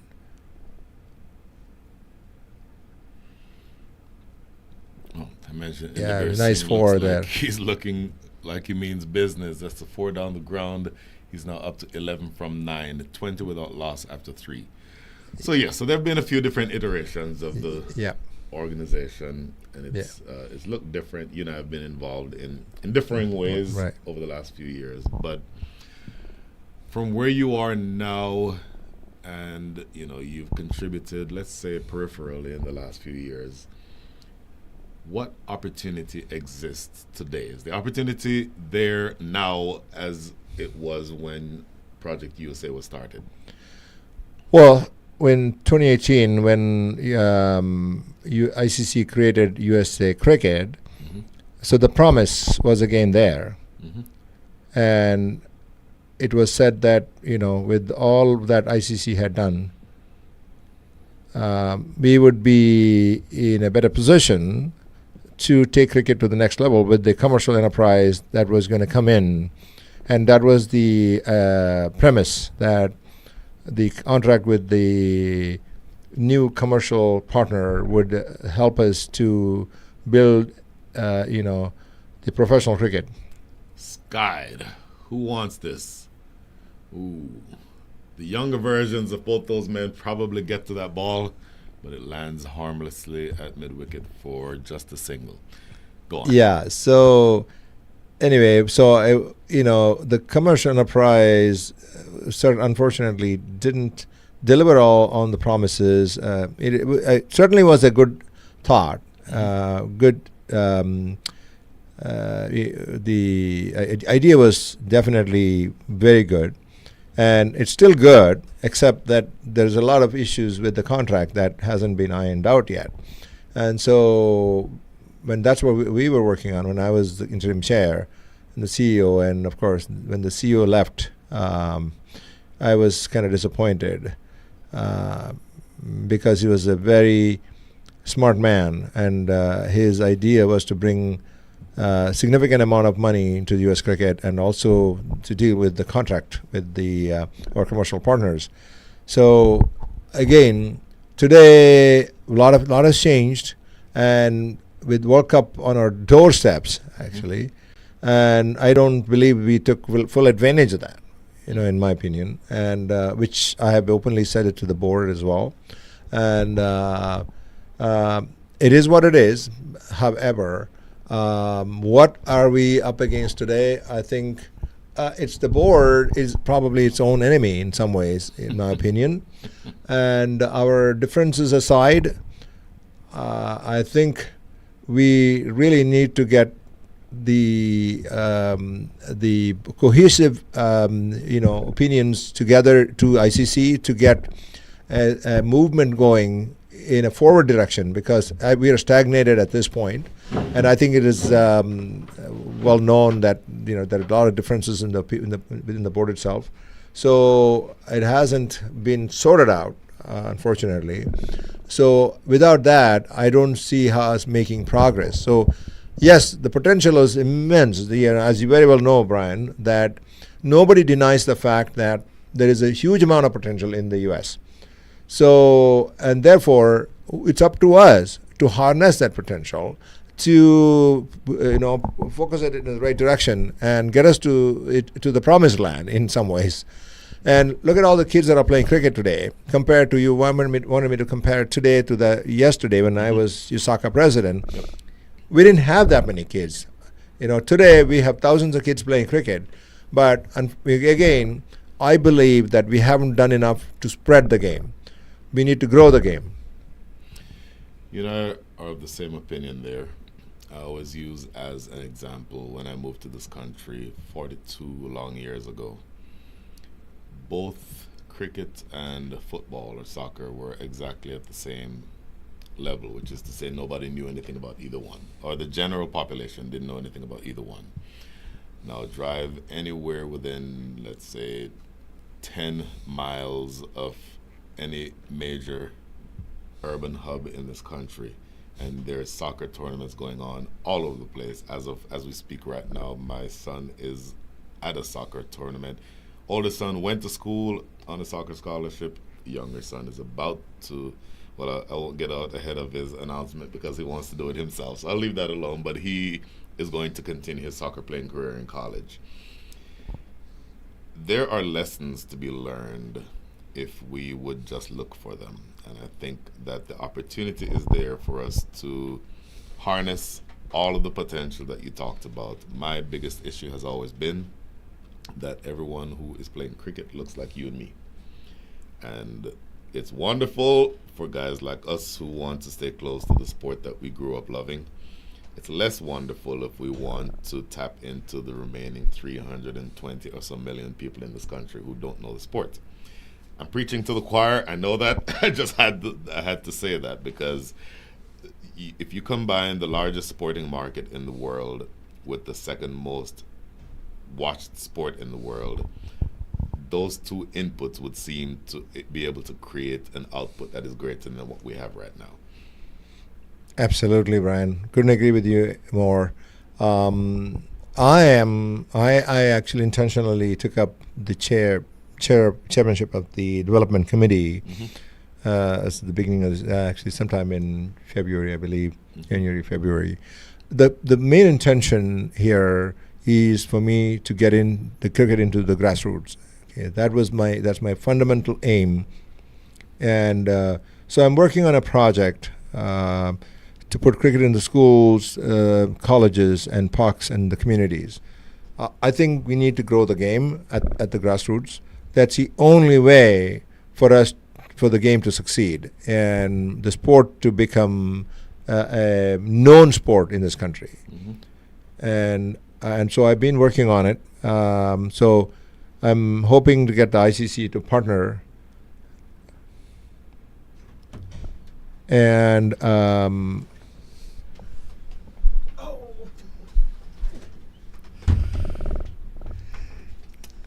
Mr. Atul Rai, we're joined by absolute royalty. I know you're running away. I'm going to ask you for one word in just a second, if you don't mind. I know, I'm sorry. You ladies and gentlemen, we are not here where we are right now without this man who you're about to hear from. Mr. Saki Mohammed, good morning and welcome back to your own facility. Good morning, Brian, and good to see you, as always. I remember the first day I met with you years ago, about 12 years ago, and I have not seen too much change in you. You are too kind. You know, in fact, yesterday, day before yesterday, you was on, I put on my computer, and my office staff already knew who's the guy, Brian Walter, who always laughs. Saki, Atul and I were just going down memory lane talking about, let's just say, different iterations of cricket management in this country. But the one thing that I think has always been, at least for the last 10 or 11 years, has been the efforts of people like you who spend your own resources, who sacrifice time, sacrifice money, sacrifice potentially better opportunities to make sure that these players who you see now and then the other players who we'll see later today have a place to play cricket in Houston. And I have to say that it is one of the things that I admire most about you personally and about your commitment to the game. Yes, thank you, Brian. I always have a mixed feeling now after 12 years. Yes. When I started 12 years ago, it was purely with a good intention, but what time teaches you with the time, that sometimes doesn't matter how good intention you have to face some realities in life. And some of those realities are that you don't get in return what you expected, basically. And but regardless, if you put the emotions aside, yes, when I started, it was kind of everybody called me crazy that I'm investing money in cricket, but I always believed that in future, if you start something, it will more people join. And so far, we have seen in the country, especially after MLC minor league administration is, a lot have changed. We have really have gone way forward, and we are very proud of overall development. So, for those who have not been here, talk to us about this facility? Any aspect of it that you want to discuss, whether it be the fact that it's an ICC certified facility, maybe some of the upgrades that you've had for the last few years. Kind of talk about the facility itself. So we have planned this year to do major upgrades, including closing some buildings and adding some more VIPs, and making on the north side those like New Zealand, those grassy banks, Yes. and have more public restrooms. Also do the whole frontage, finish the parking. We have like this year, like you see in the middle, we raised about 12 inches, and as we'll get the time, we keep on raising the rest. So whole ground keep on changing. In cricket, there's no dull moment. You have to continue doing whatever you can. If you believe that something is missing, you must work on this one, and that's what I believe in. There's no perfection. We will never attain perfection, but we will keep on doing whatever we can.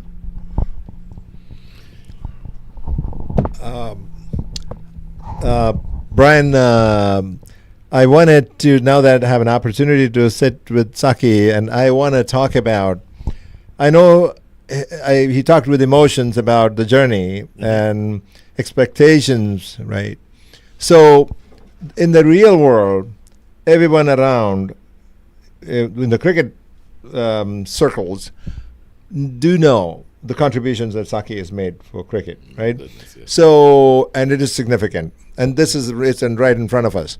So, I will assure you that time when in the future, as we grow with the game, and my hope is that game will grow, and that's what I'm working on, the grassroots program, and as I alluded to earlier.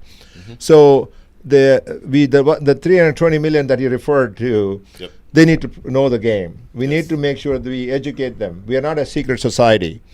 We need to let people know that game in America preceded baseball, right? A lot of people don't know that. So when I hope that in the next 5 to 10 years that will happen. And this facility, I'm pretty sure, will be one of the premier facilities, right?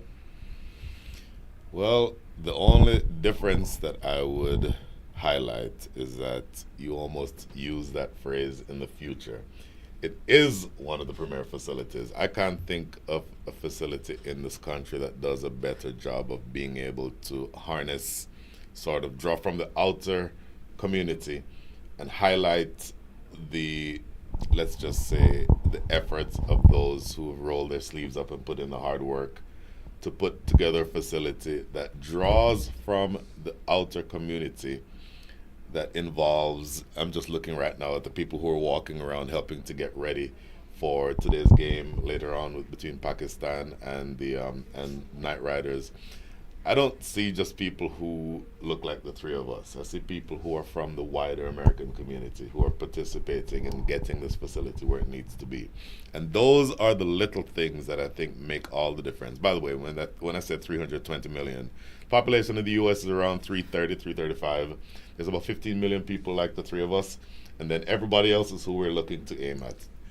So, Saki, my question for you now is, given that, yes, there are chances to be able to draw from the wider population, how important do you think it is for us, whether it be at the national level, at the governance level, or just at the regional level, where there's, different hubs and so on, where you can really just reach out into the schools or into the wider communities and get people into facilities like this to let them know that there's a game that they can enjoy?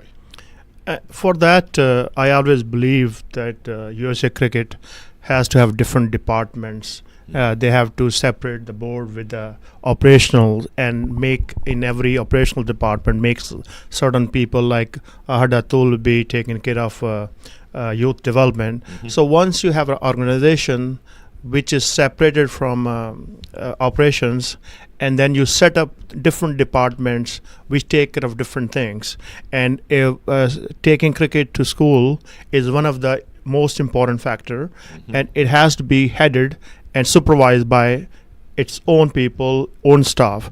So I believe cricket is a progress, and as you set up the right organization, the right work ethics, right procedures, and reduce interference. Like I'm telling myself over here, if I keep on interfering in the work they do, whether it's a curator or other, they will not be able to do the job. So I even, my example, I used to have Smart Choice USA, which played different national tournaments. Yep. And you can talk to the people who work with me or I work with them, including Captain Steve Messiah, Tim Ryle, and Stephen Taylor, all those guys. They will tell you that I would never interfere. Once they have, it's your department, do it.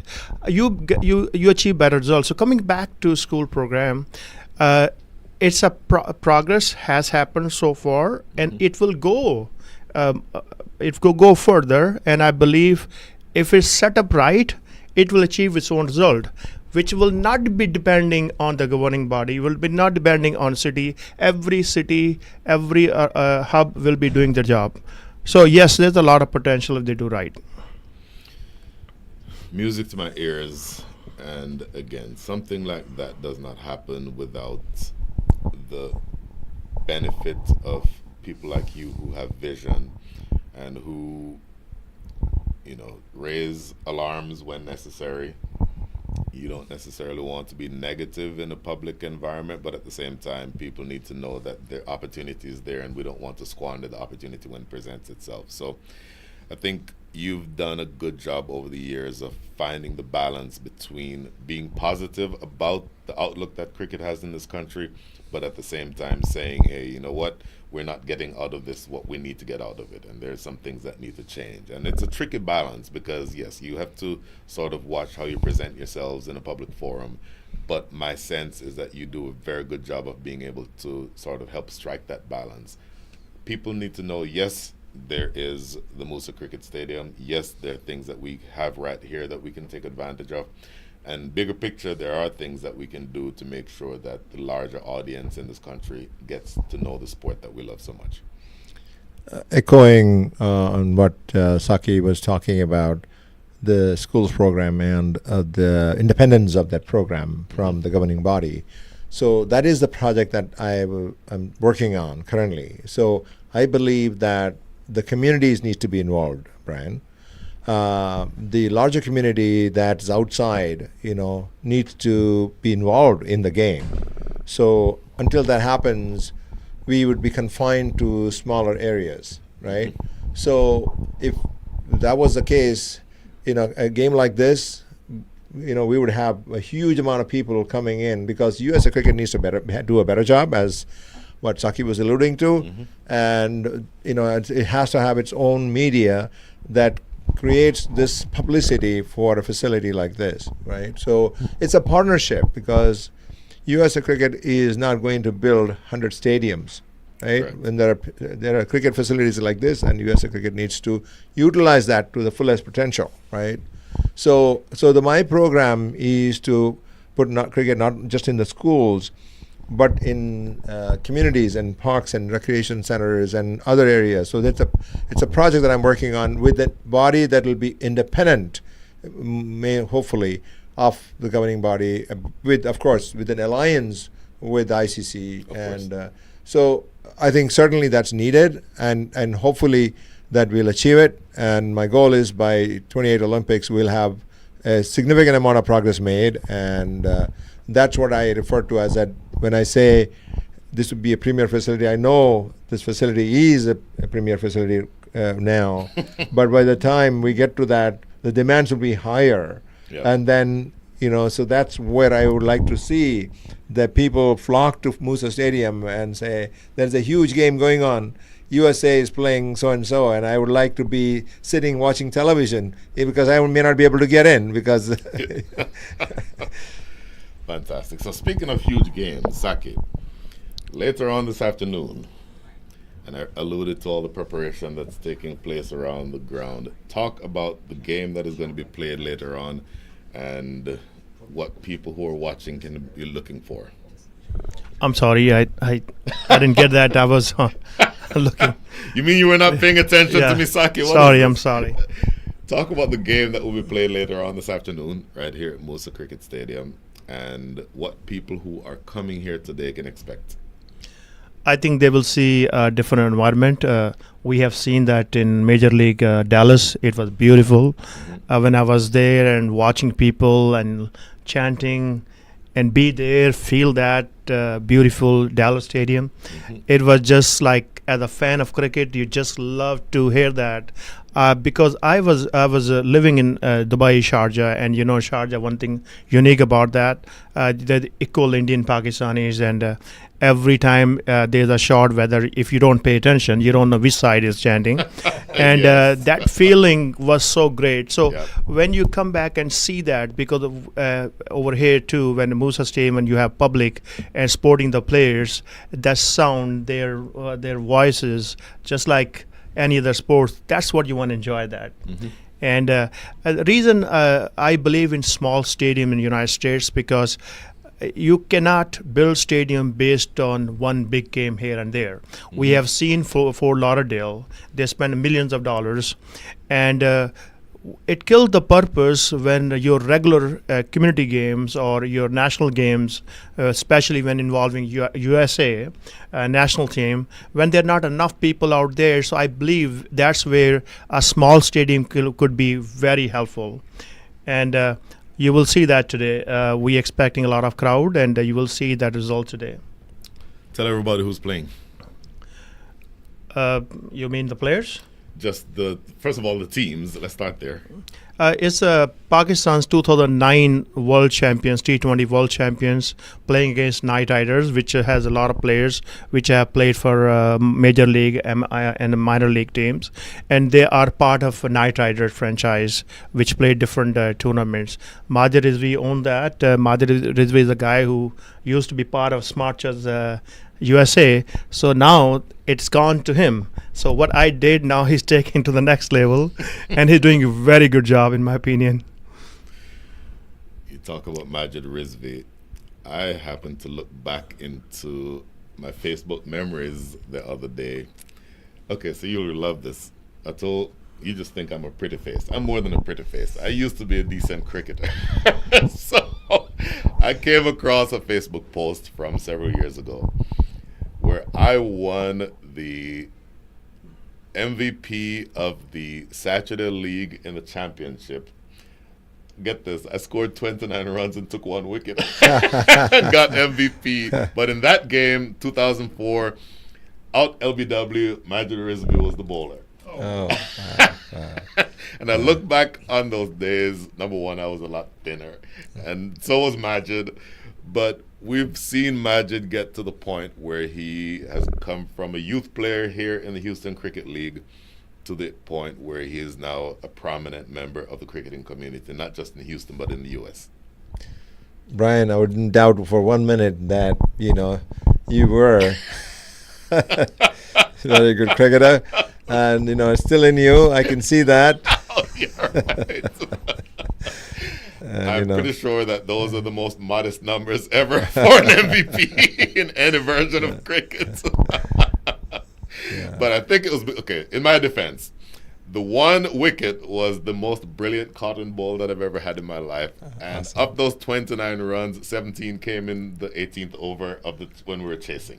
Wow. So that was why I still look back at that and laugh, though. I still have the trophy. Later on, I'll tell people, you know what? I scored 85, and the final I took 4 wickets.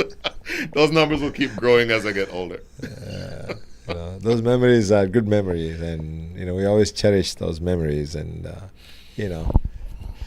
that's why we still play the game. I still play the game for that reason, and I met a lot of people yesterday, and they were surprised to see me, and I said, I will always be a cricketer in my heart. Yes. I started playing cricket when I was just 4 years old, and so I was run away from the house and play cricket.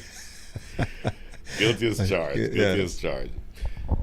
So also, Brian, let's talk about what we are here for right now in this Yes, game. please. And There is a game. yes, we don't want to forget them. We don't want organizer to be mad at us later on. So so far they're 64 for no loss, 9 overs. I think they're very much on target little behind though. But the focus about veterans cricket, I think USA probably the first country where you have Masters Cricket USA.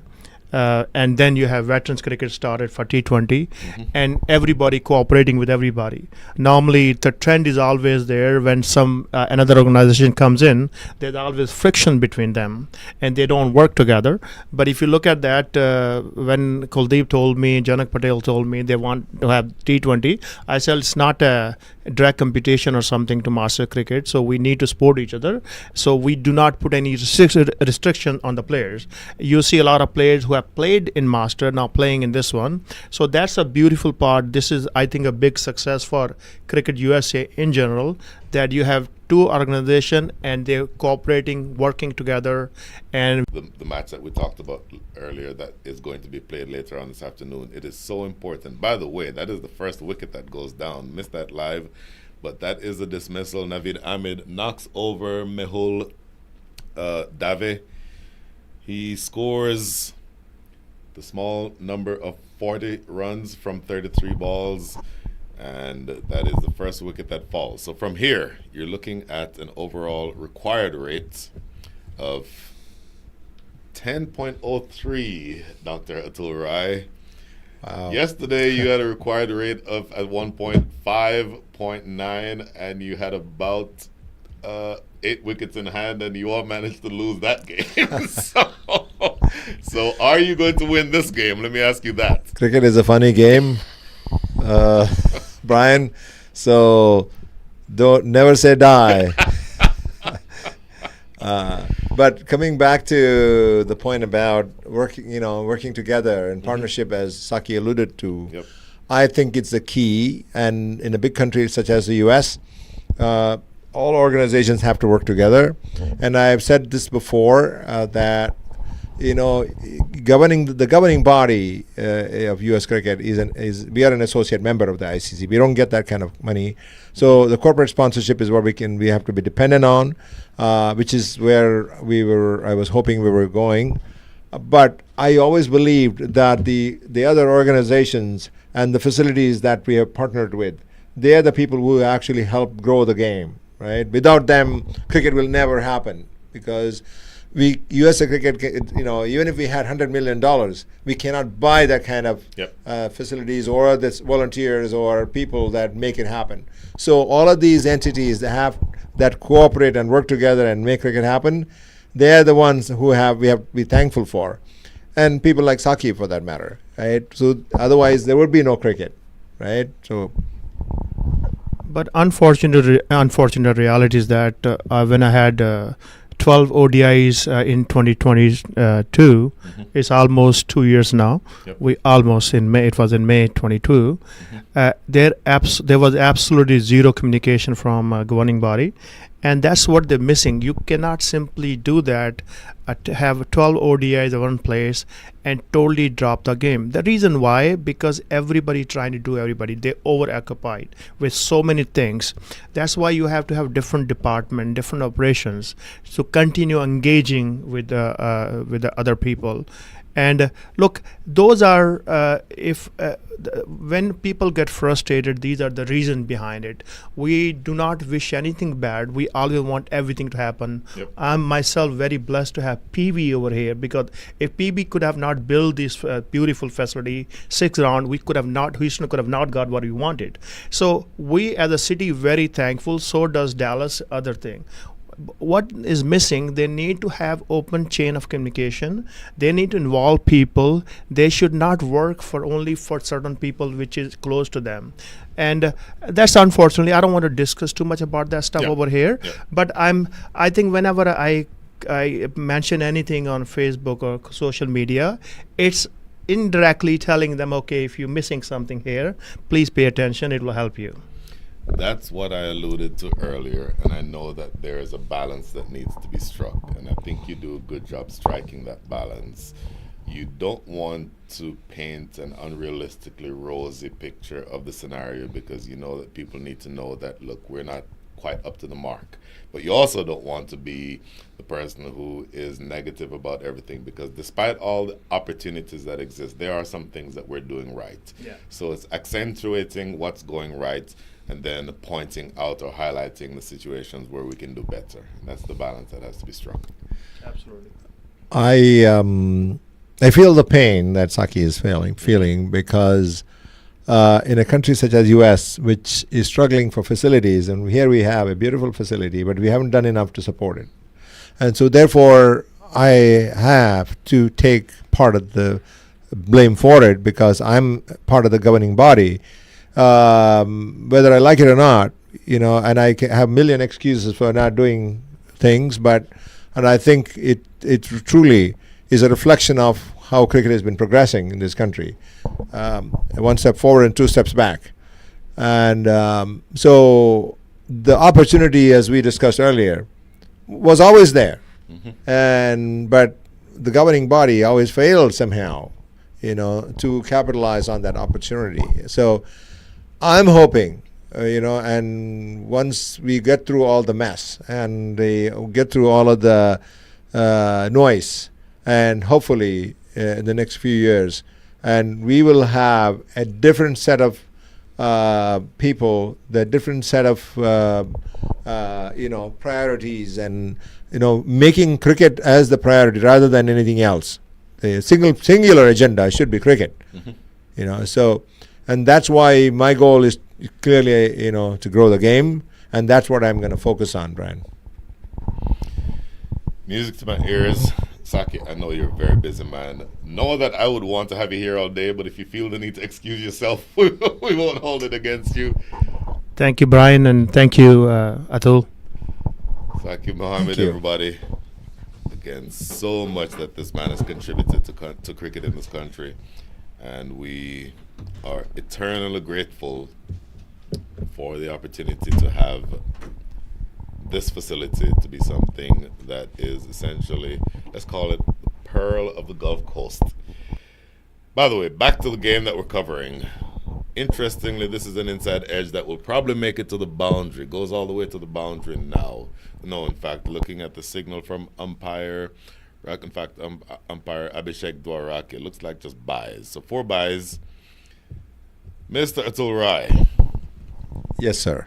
72 for 1. Another exactly 100 runs needed in the next 56 balls. But 9 wickets in hand. Where's your money? I have to say that I've always bet with my team. And as you very well know, anything can happen in cricket. Yep. So a few hits to the boundary, it can change the complexion of the game. So, of course, I'm not saying that I'm betting with our team 100% because at this point in time, so it is what it is. We have the veterans team, and we have our own. We know what our the realities are. So, however, I think did we lose another wicket there? No, end of the over. Oh, did you? Hold on. Wait, I might have missed that live. Hold on. So, ladies and gentlemen, my apologies. I may have missed that. Looking at what we have here. Okay, going back to this replay. Let's see exactly what happened. So, yeah, in fact, there is a second wicket lost. That is Indabir Singh. And looking at this, I believe this is going to be a run out. Here's a throw coming into the non-striker's end, and Indabir Singh, unfortunately, has been run out. So, amidst all the conversation, we missed all of that live. Indabir Singh has been run out. And unfortunately for the LA Knights, they've lost their second wicket. So, that does present a bit of a different challenge now, because not only are you looking uphill at a pretty steep target here, but you've lost a wicket. So 2 relatively new batters at the crease. Exactly 100 runs to go for victory in 9.1 overs. So the required rate is 10.91. That becomes difficult. Last delivery over number 11, worked into the offside. Should just be into the leg side rather. Should just be a single. That closes things out for number 11. The batters are Praveen Ahir and Vinod Nair. Two of the younger guys on the squad. Vinod Nair is in the 45 to 49 age range, and Praveen Ahir is in the 40 to 44 age range. So, one would think that if the need presents itself to run quick singles and doubles and sort of try to get the team back on track, that this pair would be the pair to do it. 99 runs needed from the next 9 overs. We'll be right back.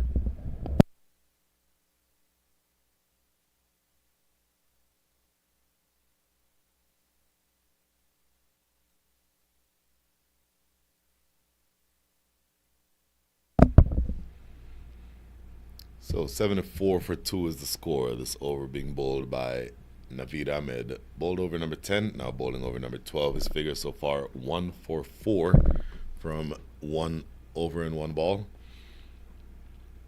And so the conversation that we just had, I think, was a necessary one. It's a bit heavy. The subject matter is always tricky when you're talking about USA cricket, but let's just say the opportunity is there, and if we all roll our sleeves up and push in the right direction, in the same direction, that we can get somewhere with the sport in this country. Appeal for a stumping. What is this? Gone! What a brilliant piece of work. Oh, that was lovely. Absolutely brilliant. Zahir Khan behind the stumps with a leg side collection and a stumping. You don't see that happen at very many levels of cricket, but to do it in as efficient a fashion as he did here, that was brilliant.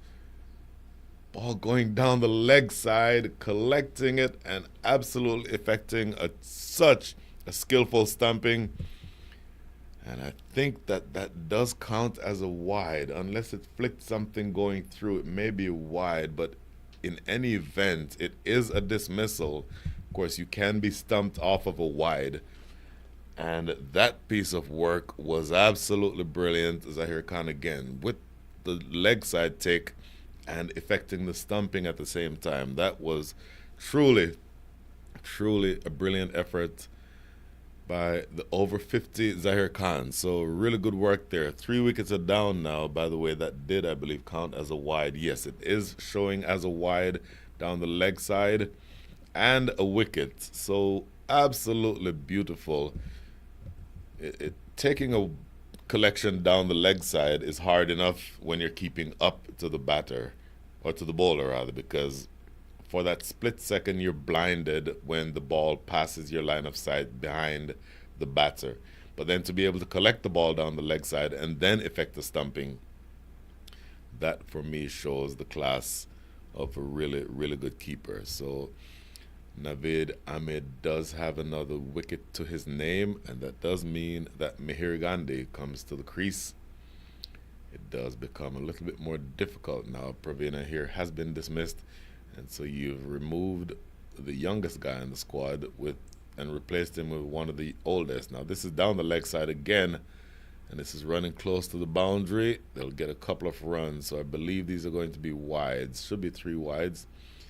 There is a signal from umpire Abhishek Dwaraki.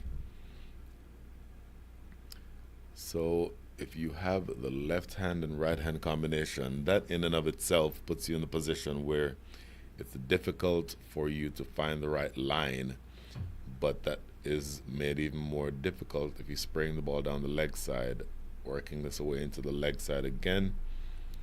Looks like that one was going to be adjudged as a leg by, I believe. And then they do get another run here. So 80 runs are on the board.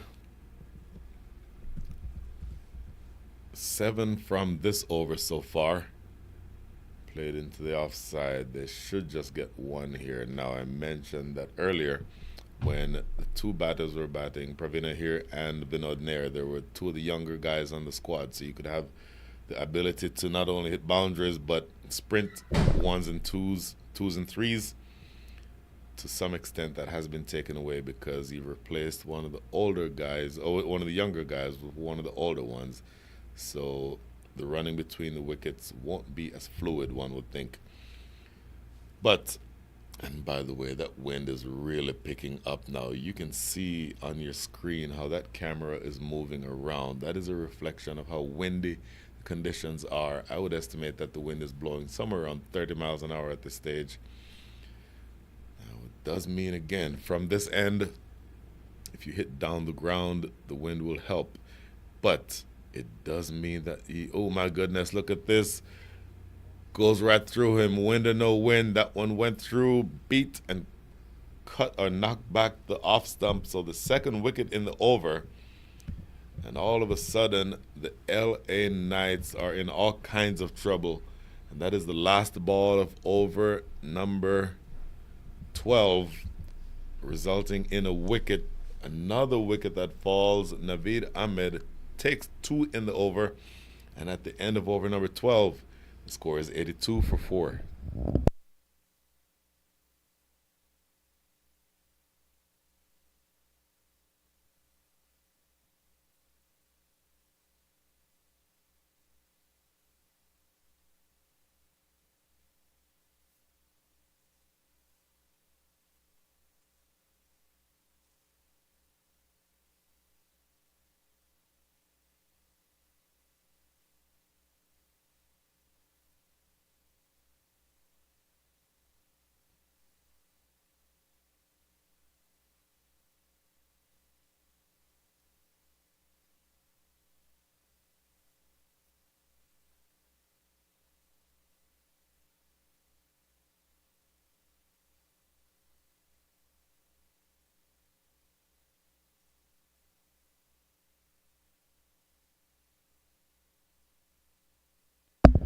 Into over number 13. That ball is cut away toward the boundary at deep point. Mahir Gandhi getting back to ball, and he'll get a couple more runs here. So he moves up to 4 from 3. Over being bowled by Manav Sharma. Manav Sharma, 2.1 overs, none for 12 are his figures. And it is now up to Mahir Gandhi and Gagan Mekala, who are going to be tasked with pulling their team back into this game. Tries to repeat the dosage, not quite there for the cut. In fact, it was there, but he was late on the cut. So with that dot ball, the required rate is now 11.48. So essentially you're needing to score 2 runs off of every ball the rest of the way. 88 runs needed and 47 runs or 46 balls in which to get them. So this is becoming more and more difficult for the LA Knights. Slashed away into the deep, but there's a man out there for that shot. So this is, for what it's worth, a bottom of the table clash. Neither of these teams have won a match yet this weekend. And it appears as though the LA Knights, unless something dramatic changes, will remain winless, and the Florida Hurricanes will get their first win. This is worked away into the leg side off a thick inside edge. It's running close to the boundary, gets there now. Welcome 4 runs. You need several more of those. And in fact, Gagan Mekala coming off of, or getting off of the mark with a boundary. Certainly need a whole lot more of these, because again, you're at the stage now where you're needing 11.5 runs and over. 83 runs are needed now in the next 44 balls. Next delivery coming up now from Manav Sharma. Off the outside edge, straight to short third. That is picked up in that area by Matt Qureshi himself. Can't prevent a single, but once again, if you're chasing a total that's that imposing, every single that you concede and the required rate goes up. Here's the next delivery. Ooh. Thick outer edge running away toward the boundary. They should get 2 here. Yeah, pretty straightforward. double there. So that is a good way to end the over. 10 runs coming from the over. So they're keeping it within range, the LA Knights. But they do need to start scoring more heavily sometime soon. That is the end of over number 13. And the score is 92 for 4.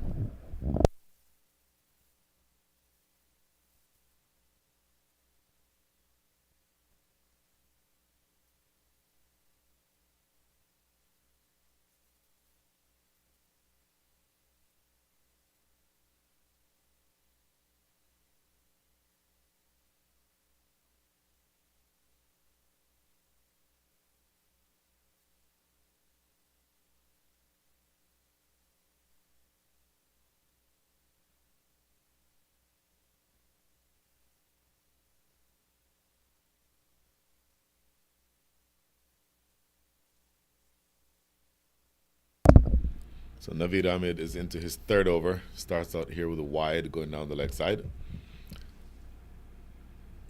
And now this one is defended by Gagan Makala. 5 from 2. Mihir Gandhi 7 from 6.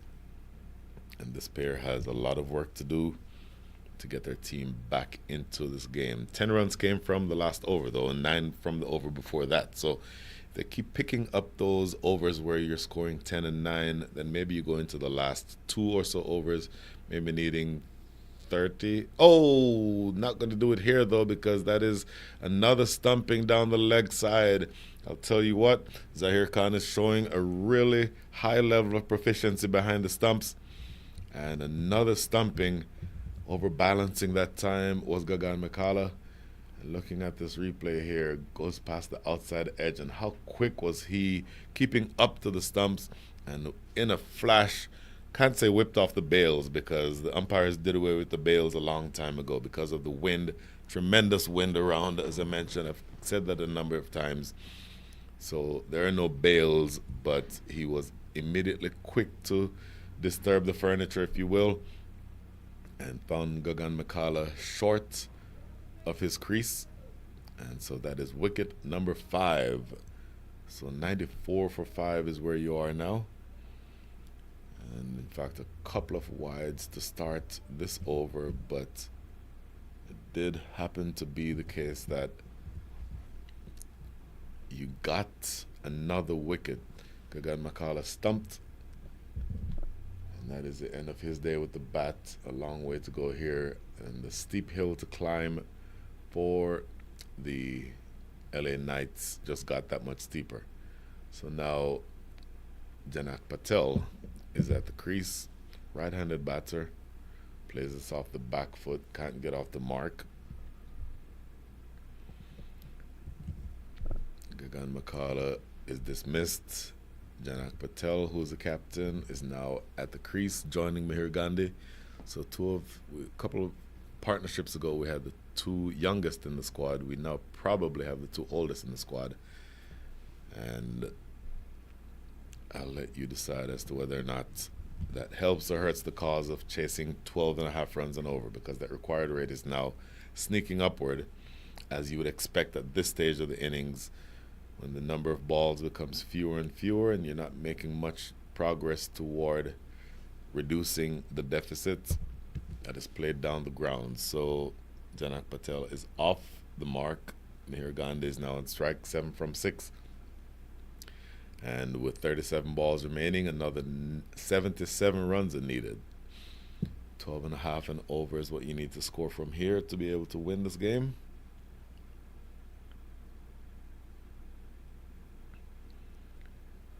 Very full.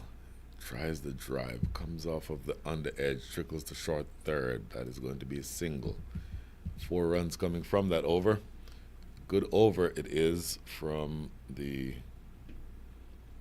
standpoint of the Florida Hurricanes that continue. In fact, 1 ball remaining. My apologies. So 1 ball left here in over number 15. Wrapped on the pad going down. I'm sorry, over number 14 is what I meant. But in any event, that is the end of the over. At the end of it, the score is 96 for 5, and the required rate is 12.67.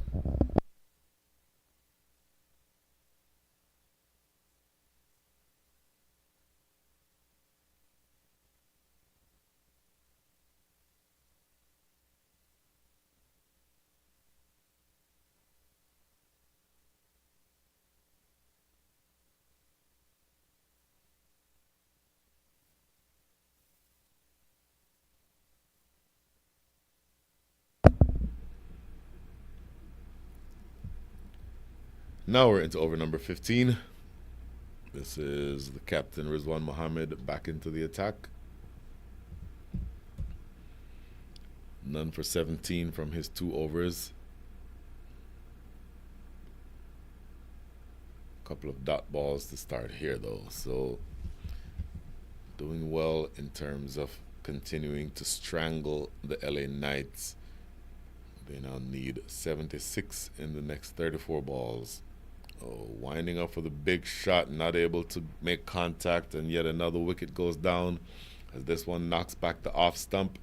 So a couple of dot balls, and then Captain Rizwan Mohammed strikes. That one is right up there. Trying to play through the offside was Meher Gandhi, not able to make contact. And the furniture is disturbed, and the LA Knights slip that much further into disarray. So coming up now is going to be Amit Patel. Amit Patel will be joining Janak Patel at the crease. But at this point, it may be feeling more and more academic. It becomes very difficult to justify or to in any way expect that the Knights are going to overhaul this total.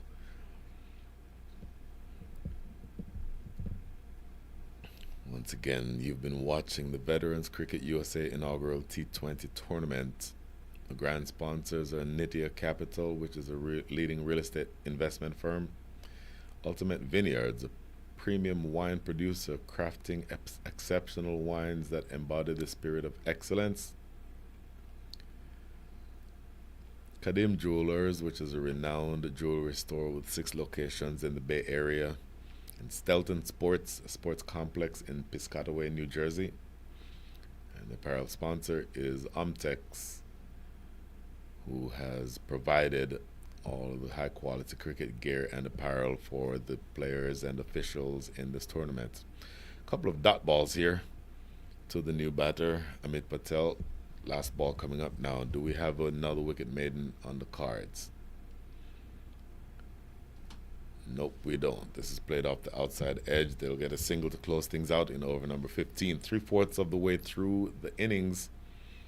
And this does become more and more difficult because as of this stage, the required rate is 15. Score after 15 is 97 for 6.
Ninety-eight for 6 is where we are, with one legal delivery having been bowled in over number 16.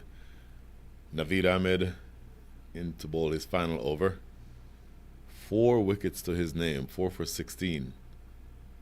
This is, almost had number 5 there. That was knocked in the air right back to the bowler himself. Couldn't complete the return catch. And he has no one to blame but himself for putting that return catch down. But continuing with a really miserly bowling spell and doing his part to continue to constrict the LA Knights.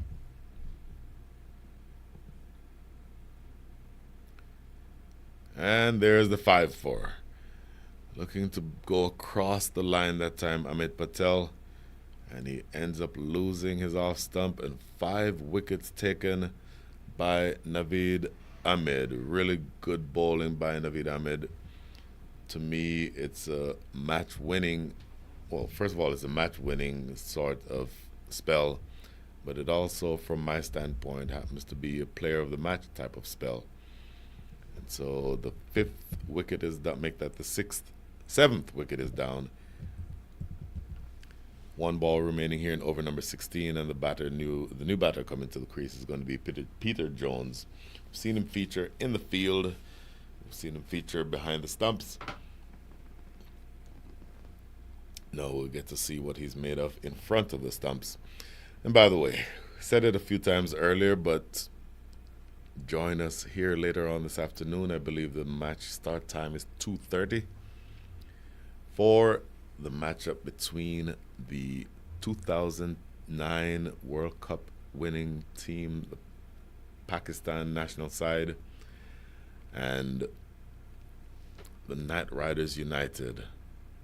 Played into the leg side for a dot ball. So there is an absolutely brilliant over. Just one run coming from it. That one run was a wide. In fact, no, it's still going. I thought that was the end of the over, but apparently there's one ball left. And he just does well enough to keep this one out, Peter Jones. And that is the end of the over. End of the spell for Naveed Ahmed. A really good spell. Bowls consecutive overs 10, 12, 14, and 16. And takes 5 wickets. Excellent bowling by him. And that is the end of his day with the ball. It's now going to be Captain Rizwan Mohammed to take up the attack. And this is going to be his last over. And bowling now to Janak Patel. Boy, what happens here? He knocks him over. Floats this one up there. And yet another wicket goes down all of a sudden. It's essentially academic at this stage.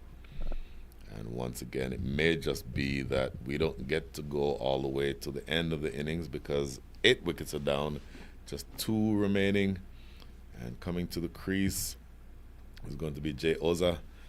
But 2 good deliveries, and that represents the end of this match. So a really excellent effort overall with the ball for the Florida Hurricanes. By the way, the Florida Hurricanes, impressive performance, again, being put into bat this morning and losing their first wicket, 2 deliveries into the innings. But what a turnaround they've seen, and absolutely come all the way back to what I believe is going to be an absolutely one-sided result.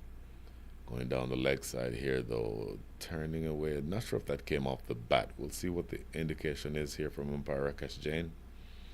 Nope, it's leg by. So nothing from the bat, but 1 run to the total. And Rizwan Mohammed, this is his last over. 2 wickets that he's taken so far. 2 from him, and 2 also from make that 5 from Naveed Ahmed. This ball goes through, attempted stumping, not in time. Peter Jones back on strike. Looks to sweep this around the leg side. Goes right to short, fine leg. Peter Jones is off the mark with that shot. Regardless of what level of cricket you've played, it is always important to have something other than 0 beside your name in the scorebook. Slower through the air. Huge swipe and a miss, but not able to make contact is Jay Oza.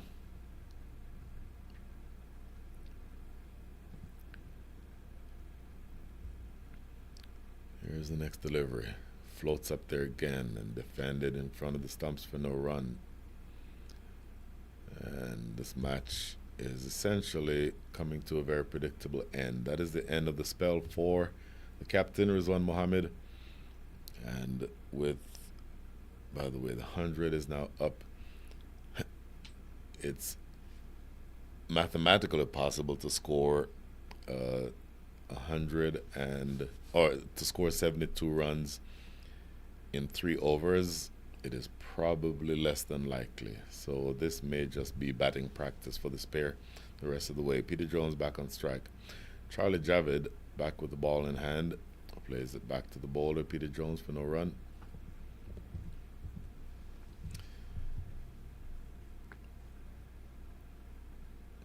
Into his 3rd over, Charlie Javid opened the bowling. Goes big, thick under edge. This goes toward fine leg. He should get one. Well, he wants a second, but not going to be there. And in fact, those are wides. So there you see the indication from umpire Rakesh Jain. And as we speak, looking shy to the non-strikers. And what happens here? Gone. Oh my goodness. I should say to the strikers, and my apologies. Quick throw came in from the covers. It was played into the offside. And the throw came in from the covers into that area, right back to the keeper. And you've seen Zahir Khan operate really well in front of the stumps, or behind the stumps rather, for the entirety of this innings. And he effects a run out here. So that is the 9th wicket that falls.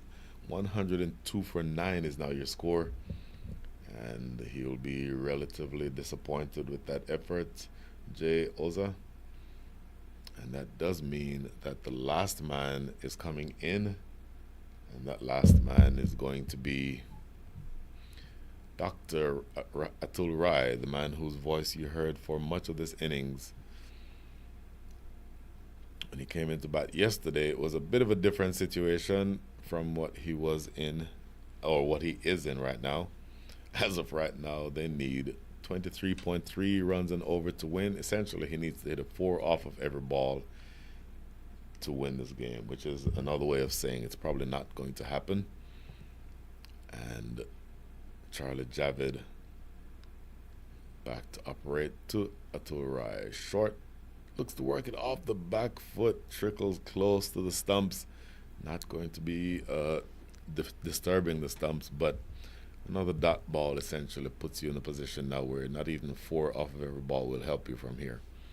That is defended back to the bowler, no run. I mentioned the match that we'll be seeing later on today. So for some of the names that you would have probably heard about, players who will be in action tonight or this afternoon: Yunus Khan, Shahid Afridi, Misbah ul Haq, Abdul Razak, Fawad Alam, Kamran Akmal, Umar Gul, Usman Shinwari, Janisar Khan. All of those names I just called will be in action this afternoon for the Pakistani national team from 2009. And for the Knight Riders United, you will have names like Jaskaran Malhotra, one of a handful of men who has hit 6 sixes in an international cricket match, 6 sixes in 1 over. Nauman Anwar, Mohamed Mohsin, Imran Khan Jr., the young, exciting phenoms Matthew and Joshua Trump, Ali Sheikh, Ryan Bagani, Chaitanya Bishnoi, Sahib Malhotra, Farooq Tariq, and Hamza Khalid. All of those players will be in action this afternoon. So after this game is wrapped up, we'll probably have about an hour and a half or so worth of break time. And then we'll get back to where we have that match that I just mentioned take place between the Pakistani national team from 2009 and the Knight Riders United from right here in the Grand Parish, from the Moosa Cricket Stadium right here in Pearland, Texas. In the meantime, this over is being bowled by Junaid Ahmed.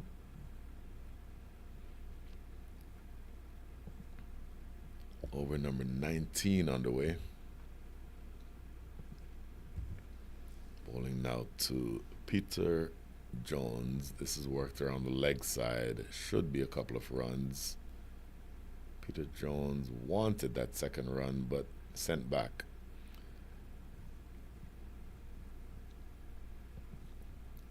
And you're now to the point where it essentially becomes a pretty much a foregone conclusion at this stage.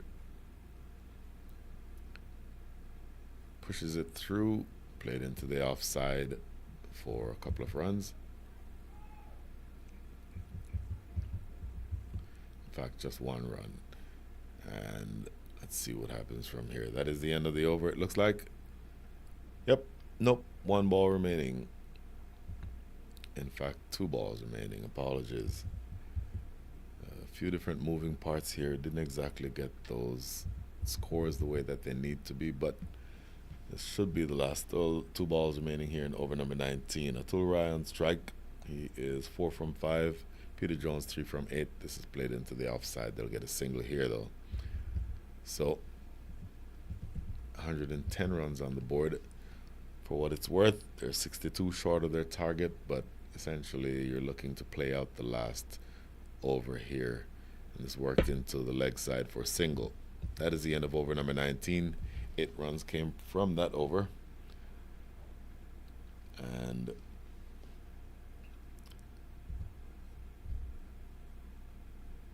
the slightest bit of mystique or question to be asked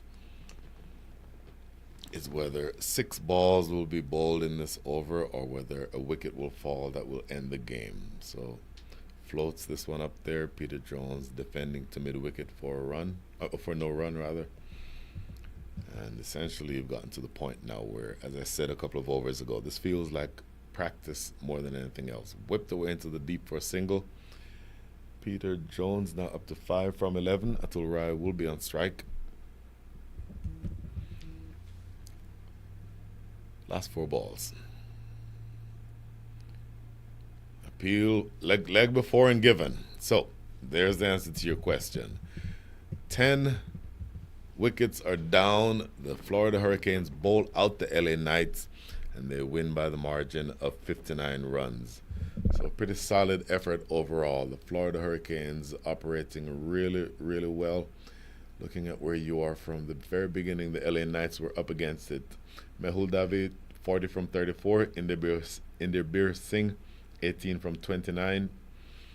But single digits the rest of the way. Praveen Ahir, Vinod Nair, Mihir Gandhi, Gagan Mikala, Janak Patel, Amit Patel, Peter Jones, Jay Oza, and Atul Rai, all failing to get to double figures. And a very convincing victory for the Florida Hurricanes, for the bowlers, dominated by Naveen Ahmed, who, even though he had 7 wides, the highest number of wides on the side, but he took 5 wickets for 16 runs in his 4 overs, and that is a really brilliant effort for him. So that is the end of the match. LA Knights come out short, and the Florida Hurricanes notched their first victory of this weekend in the Veterans Cricket USA inaugural T20 tournament right here in Moosa Cricket Stadium in Pearland, Texas. Please join us in about another hour and a half, I would imagine, for what should be a very exciting afternoon of cricket. Once again, it's going to be the Pakistani national team from 2009 playing against Knight Riders United right here in the Moosa Cricket Stadium in Pearland, Texas. Going silent for a while. Join us for that match again in about 90 minutes or so. See you soon.